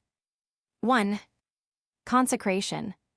Proud of my broken heart since thou didst break it, proud of the pain I did not feel till thee, proud of my night since thou with moons dost slake it, not to partake thy passion, my humility. 2. Love's humility. My worthiness is all my doubt, his merit all my fear, contrasting which, my qualities do lowlier appear. Lest I should insufficient prove for his beloved need, the chiefest apprehension within my loving creed. So I, the undivine abode of his elect content, conform my soul as 'twere a church unto her sacrament. 3. Love. Love is anterior to life, posterior to death, initial of creation, and the exponent of breath. 4. Satisfied. One blessing had I, then the rest so larger to my eyes that I stopped gauging, satisfied for this enchanted size.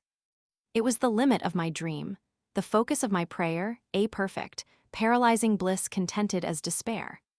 I knew no more of want or cold, phantasms both become, for this new value in the soul, supremest earthly sum. The heaven below the heaven above obscured with ruddier hue, life's latitude lent overfull, the judgment perished too. Why joys so scantily disperse, why paradise defer, why floods are served to us in bowls, I speculate no more. 5. With a flower. When roses cease to bloom, dear, and violets are done, when bumblebees in solemn flight have passed beyond the sun, the hand that paused to gather upon the summer's day will idle lie, in auburn, then take my flower, pray. 6. Song. Summer for thee grant I may be, when summer days are flown, thy music still when whippoorwill and oriole are done. For thee to bloom, I'll skip thee tomb and sow my blossoms o'er. Pray gather me, anemone, thy flower forevermore. 7. Loyalty.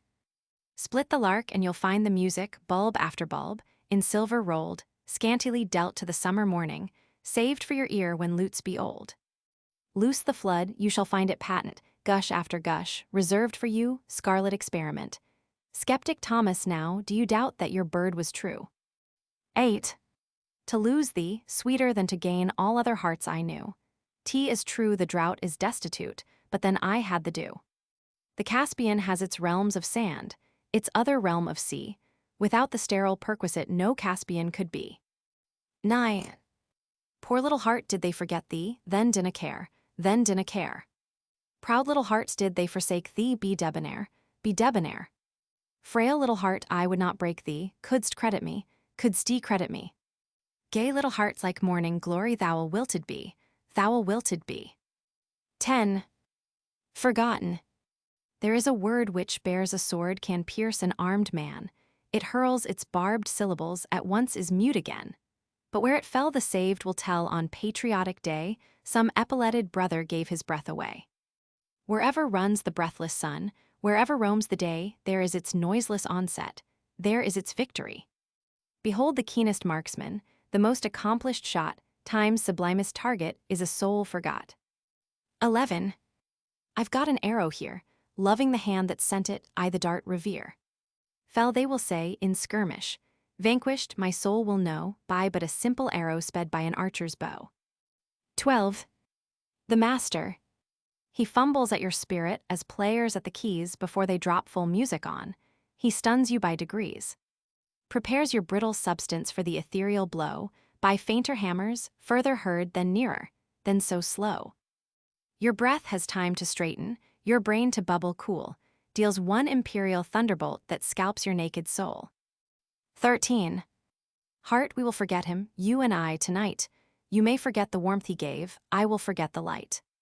When you have done, pray tell me, that I my thoughts may dim haste, lest while you're lagging I may remember him. 14.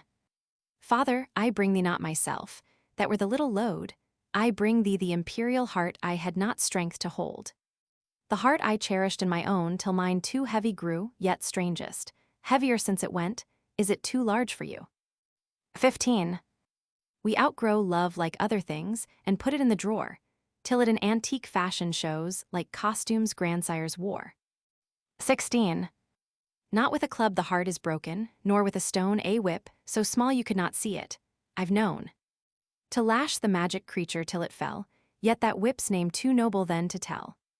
Magnanimous of bird by boy disgrayed, to sing unto the stone of which it died. 17. Who? My friend must be a bird because it flies. Mortal my friend must be, because it dies, barbs has it like a bee. Ah, curious friend, thou puzzlest me. 18. He touched me, so I lived to know that such a day, permitted so, I groped upon his breast. It was a boundless place to me, and silenced, as the awful sea puts minor streams to rest. And now I'm different from before, as if I breathed superior air, or brushed a royal gown.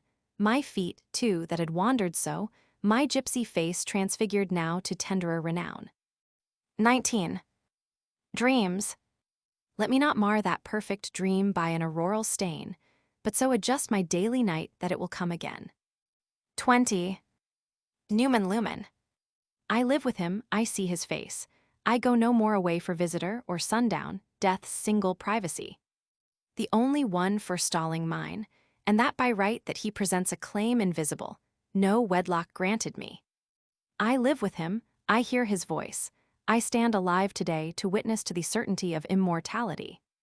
Taught me by time, the lower way, conviction every day, that life like this is endless, be judgment what it may. 21. Longing. I envy seas whereon he rides, I envy spokes of wheels of chariots that him convey, I envy speechless hills that gaze upon his journey, how easy all can see what is forbidden utterly as heaven unto me. I envy nests of sparrows that dot his distant eaves, the wealthy fly upon his pane, the happy, happy leaves that just abroad his window have summer's leave to be, the earrings of Pizarro could not obtain for me. I envy light that wakes him, and bells that boldly ring to tell him it is noon abroad, myself his noon could bring. Yet interdict my blossom and abrogate my bee, lest noon in everlasting night drop Gabriel and me. 22. Wedded. A solemn thing it was, I said, a woman white to be, and where, if God should count me fit, her hallowed mystery. A timid thing to drop a life into the purple well, too plummetless that it come back eternity until.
Roman 3, Nature.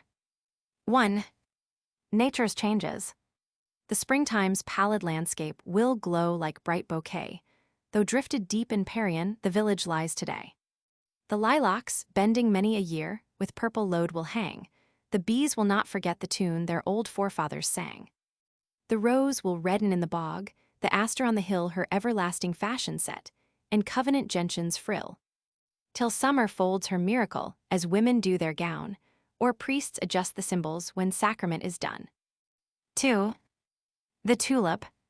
She slept beneath a tree remembered but by me. I touched her cradle mute, she recognized the foot, put on her carmine suit and see. 3.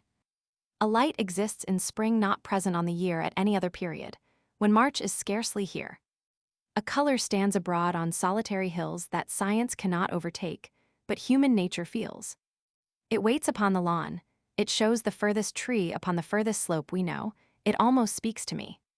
Then as horizons step, or noons report away without the formula of sound, it passes and we stay. A quality of loss affecting our content, as trade had suddenly encroached upon a sacrament. 4. The waking year.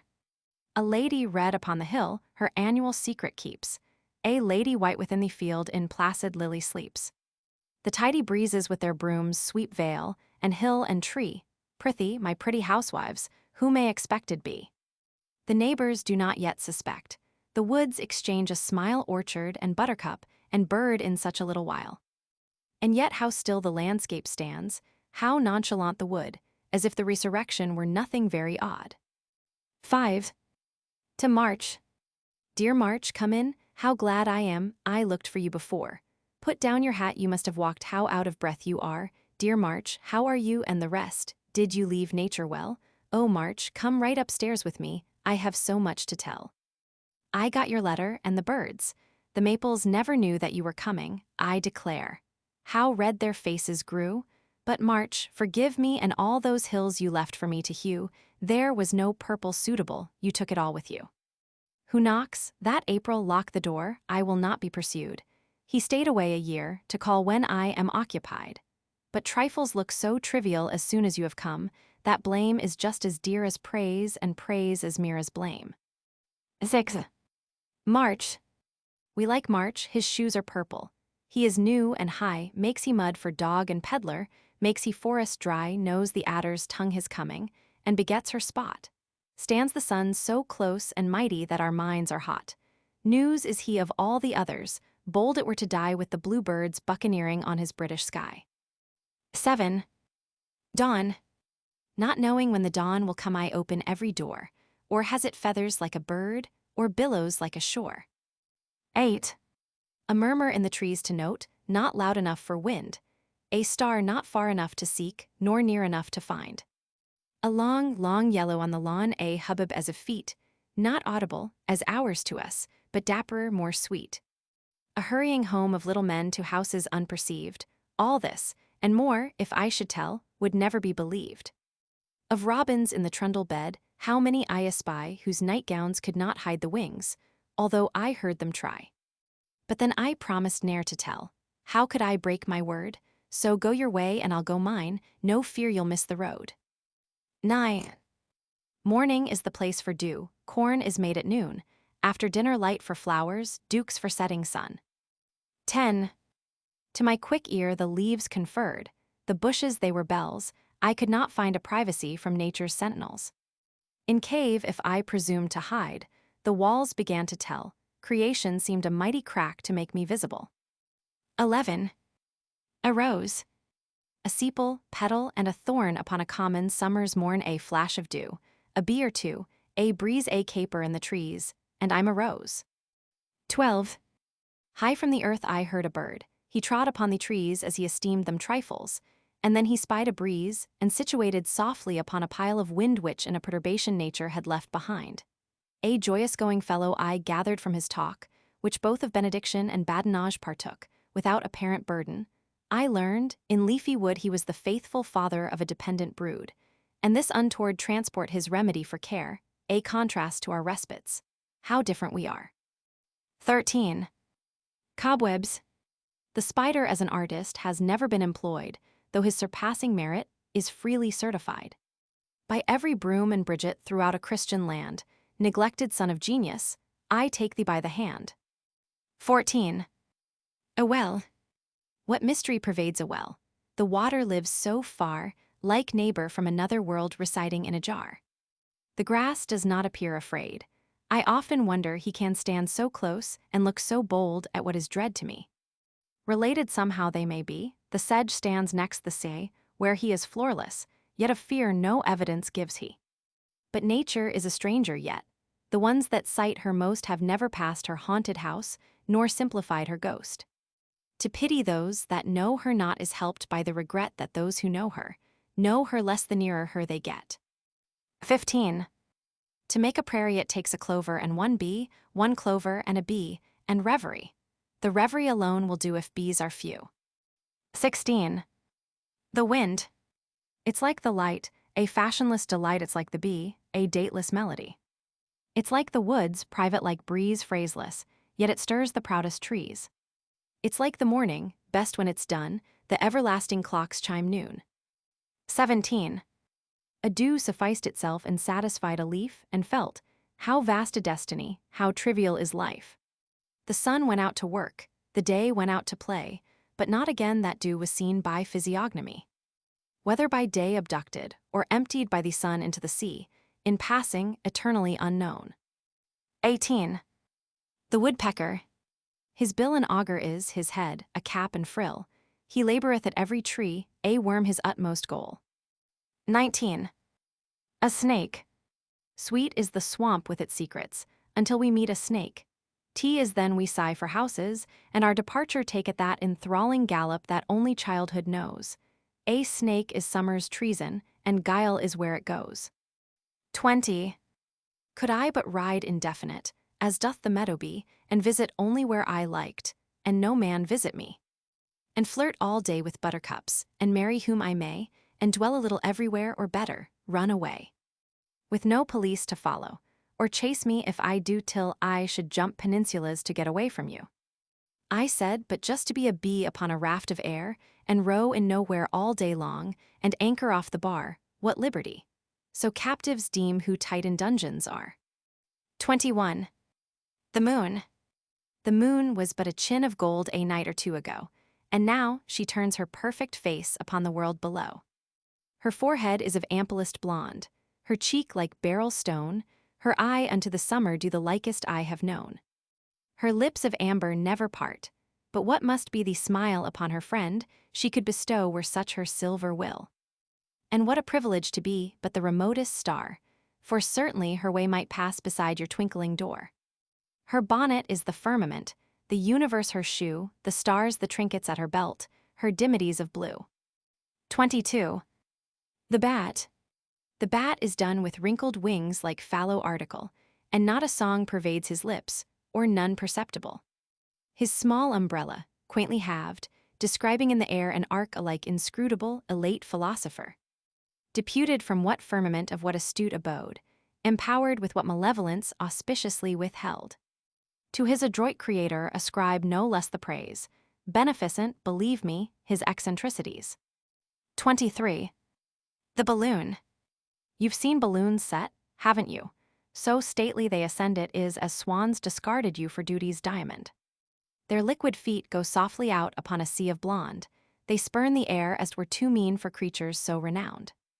Their ribbons just beyond the eye, they struggle some for breath, and yet the crowd applauds below, they would not encore death. The gilded creature strains and spins, trips frantic and a tree tears open her imperial veins, and tumbles in the sea. The crowd retire with an oath, the dust in streets goes down, and clerks in counting rooms observe, tea was only a balloon. 24. Evening. The cricket sang and set the sun, and workmen finished, one by one, there seemed the day upon. The low grass loaded with the dew. The twilight stood as strangers do with hat in hand, polite and new to stay as if, or go. A vastness as a neighbor came, a wisdom without face or name, a peace as hemispheres at home, and so the night became. 25. Cocoon. Drab habitation of whom, tabernacle or tomb, or dome of worm, or porch of gnome, or some elf's catacomb. 26. Sunset.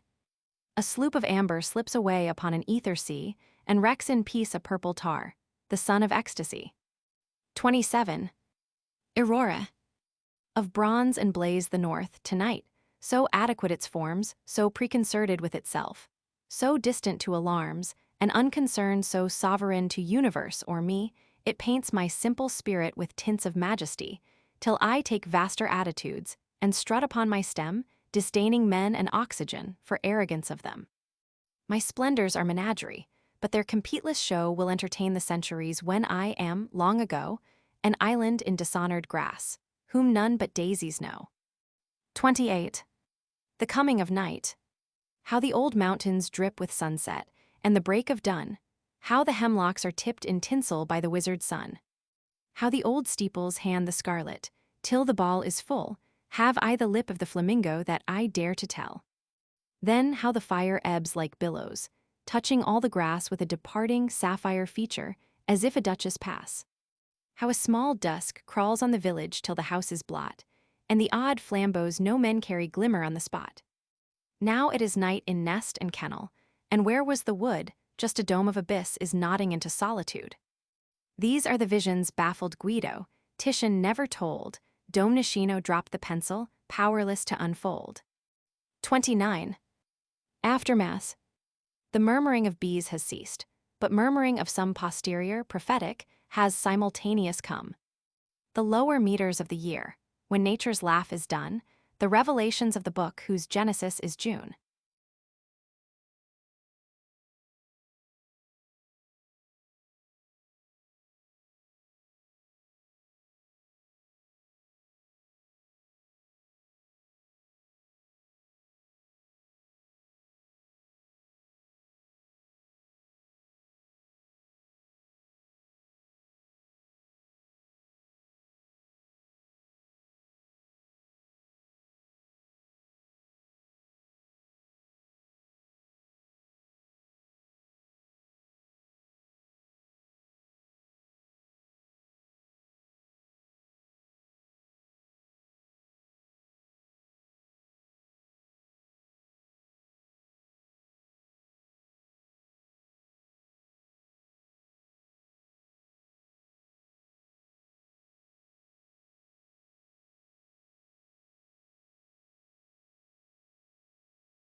Roman 4, Time and Eternity. 1. This world is not conclusion. A sequel stands beyond, invisible as music but positive as sound. It beckons and it baffles, philosophies don't know, and through a riddle at the last, sagacity must go. To guess it puzzles scholars, to gain it, men have shown contempt of generations, and crucifixion known. 2. We learn in the retreating how vast and one was recently among us, a perished son. Endears in the departure, how doubly more than all the golden presents it was before. 3. They say that time assuages, time never did assuage, and actual suffering strengthens, as sinews do with age. Time is a test of trouble, but not a remedy, if such it proved too there was no malady. 4. We cover thee, sweet face, not that we tire of thee, but that thyself fatigue of us, remember, as thou flee, we follow thee until thou notice us no more, and then, reluctant, turn away to con thee o'er and o'er, and blame the scanty love we were content to show, augmented, sweet, 100-fold if thou wouldst take it now. 5. Ending. That is solemn we have ended, be it but a play, or a glee among the garrets, or a holiday. Or a leaving home, or later, parting with a world we have understood, for better still it be unfurled. 6. The stimulus, beyond the grave his countenance to see, supports me like imperial drams afforded royally. 7. Given in marriage unto thee, O, thou celestial host, bride of the Father and the Son, bride of the Holy Ghost. Other betrothal shall dissolve, wedlock of will decay, only the keeper of this seal conquers mortality. 8. That such have died enables us the tranquiller to die. That such have lived, certificate for immortality. 9.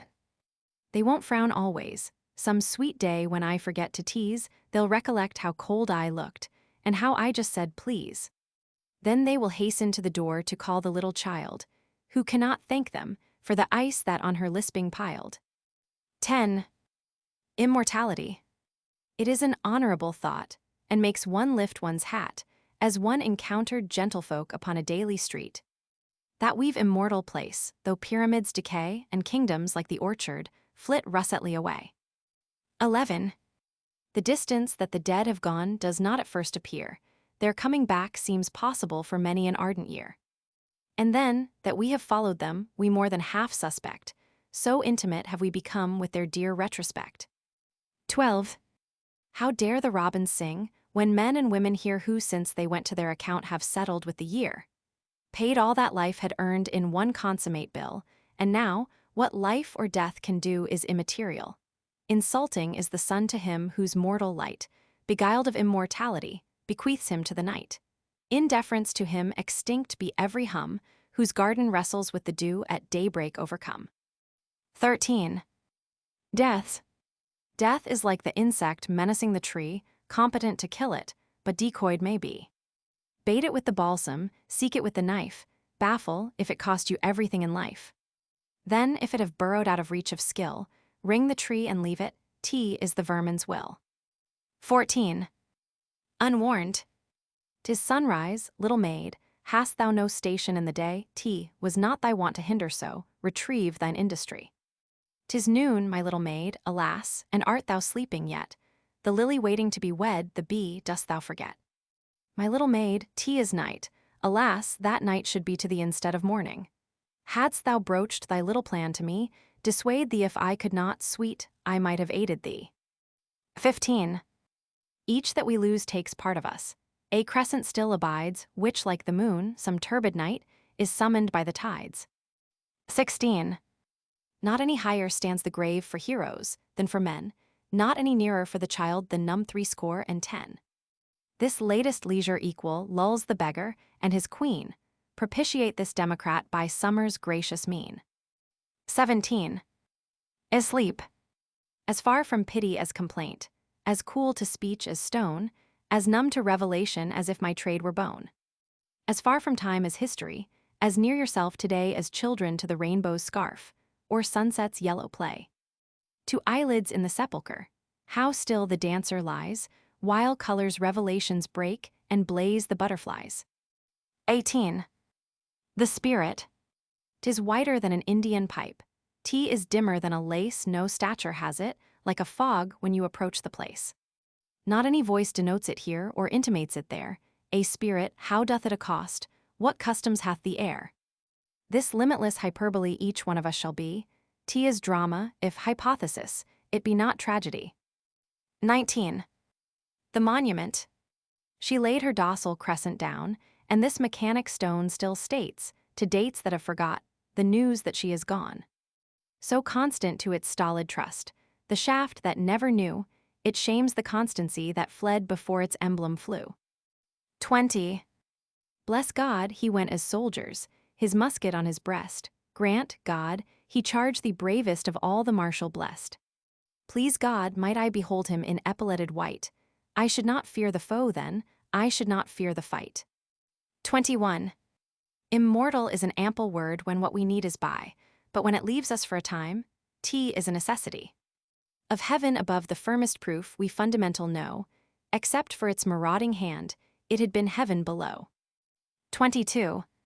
Where every bird is bold to go, and bees a bashless play, the foreigner before he knocks must thrust the tears away. 23. The grave my little cottage is, where, keeping house for thee, I make my parlor orderly, and lay the marble tea. For two divided, briefly a cycle, it may be, till everlasting life unite in strong society. 24.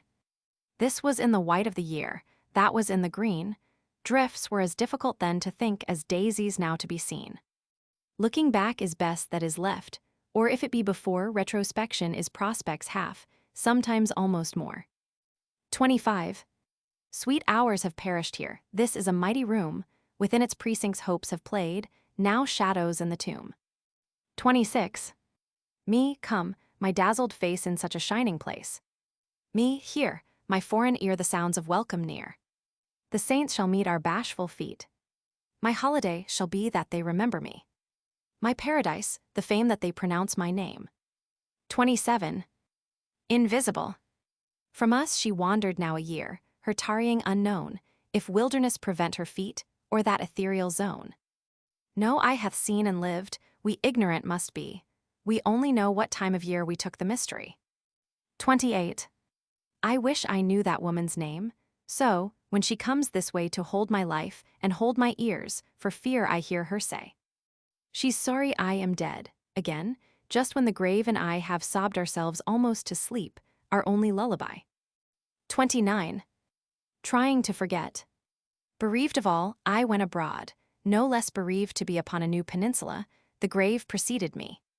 Obtained my lodgings ere myself, and when I sought my bed, the grave it was, reposed upon the pillow for my head. I waked to find it first awake, I rose. It followed me, I tried to drop it in the crowd, to lose it in the sea. In cups of artificial drowse to sleep its shape away, the grave was finished, but the spade remained in memory. 30. I felt a funeral in my brain, and mourners to and fro kept treading, till it seemed that sense was breaking through. And when they all were seated, a service like a drum kept beating, till I thought my mind was going numb. And then I heard them lift a box, and creak across my soul with those same boots of lead, again, then space began to toll. As all the heavens were a bell and being but an ear, and I in silence some strange race, wrecked, solitary here. 31. I meant to find her when I came, death had the same design, but the success was his, it seems, and the discomfit mine. I meant to tell her how I longed for just this single time, but death had told her so the first, and she had hearkened him. To wander now is my abode. To rest would be a privilege of hurricane to memory and me. 32. Waiting. I sing to use the waiting, my bonnet but to tie, and shut the door unto my house, no more to do have I. Till his best step approaching, we journey to the day, and tell each other how we sang to keep the dark away. 33. A sickness of this world, it most occasions when best men die, a wishfulness their far condition to occupy. A chief indifference, as foreign a world must be themselves forsake contented, for deity. 34. Superfluous were the sun when excellence is dead, he were superfluous every day, for every day is said. That syllable whose faith just saves it from despair, and whose I'll meet you hesitates if love inquire, where? Upon his dateless fame our periods may lie, as stars that drop anonymous from an abundant sky. 35. So proud she was to die it made us all ashamed that what we cherished, so unknown to her desire seemed. So satisfied to go where none of us should be, immediately, that anguish stooped almost to jealousy. 36. Farewell. Tie the strings to my life, my lord, then I am ready to go, just a look at the horses rapid, that will do. Put me in on the firmest side, so I shall never fall, for we must ride to the judgment, and it's partly downhill. But never I mind the bridges, and never I mind the sea, held fast in everlasting race by my own choice and thee. Goodbye to the life I used to live, and the world I used to know, and kiss the hills for me, just once now I am ready to go. 37. The dying need but little, dear, a glass of water's all, a flower's unobtrusive face to punctuate the wall. A fan, perhaps, a friend's regret, and certainly that one no color in the rainbow perceives when you are gone. 38. Dead. There's something quieter than sleep within this inner room. It wears a sprig upon its breast, and will not tell its name. Some touch it and some kiss it, some chafe its idle hand. It has a simple gravity I do not understand. While simple-hearted neighbors chat of the early dead, we, prone to periphrasis, remark that birds have fled. 39. The soul should always stand ajar, that if the heaven inquire, he will not be obliged to wait, or shy of troubling her. Depart before the host has slid the bolt upon the door, to seek for the accomplished guest, her visitor no more. 40. 3 weeks passed since I had seen her. Some disease had vexed. Tea was with text and village singing. I beheld her next. And accompany our pleasure to discourse alone, gracious now to me as any, gracious unto none. Born, without descent of either, to the parish night, of the separated people which are out of sight. 41. I breathed enough to learn the trick, and now, removed from air, I simulate the breath so well, that one to be quite sure. The lungs are stirless, must descend among the cunning cells, and touch the pantomime himself. How cool the bellows feels. 42. I wonder if the sepulchre is not a lonesome way, when men and boys, and larks in June go down the fields to hay. 43. Joy in death. If tolling bell I ask the cause, a soul has gone to God, I'm answered in a lonesome tone, is heaven then so sad? That bells should joyful ring to tell a soul had gone to heaven, would seem to me the proper way a good news should be given. 44. If I may have it when it's dead I will contented be, if just as soon as breath is out it shall belong to me. Until they lock it in the grave, tea is bliss I cannot weigh, for though they lock thee in the grave, myself can hold the key. Think of it, lover. I and the permitted face to face to be, after a life, a death will say, for death was that, and this is thee. 45. Before the ice is in the pools, before the skaters go, or any cheek at nightfall is tarnished by the snow. Before the fields have finished, before the Christmas tree, wonder upon wonder will arrive to me. What we touch the hems of on a summer's day, what is only walking just a bridge away. That which sings so, speaks so, when there's no one here, will the frock I wept in answer me to wear. 46. Dying. I heard a fly buzz when I died. The stillness round my form was like the stillness in the air between the heaves of storm. The eyes beside had wrung them dry, and breaths were gathering sure for that last onset, when the king be witnessed in his power. I willed my keepsakes, signed away what portion of me I could make assignable, and then there interposed a fly. With blue, uncertain, stumbling buzz between the light and me, and then the windows failed, and then I could not see to see. 47. Adrift, a little boat adrift, and night is coming down. Will no one guide a little boat unto the nearest town? So sailors say, on yesterday, just as the dusk was brown, one little boat gave up its strife, and gurgled down and down. But angels say, on yesterday, just as the dawn was red, one little boat o'erspent with gales retrimmed its masts, redecked its sails exultant, onward sped. 48.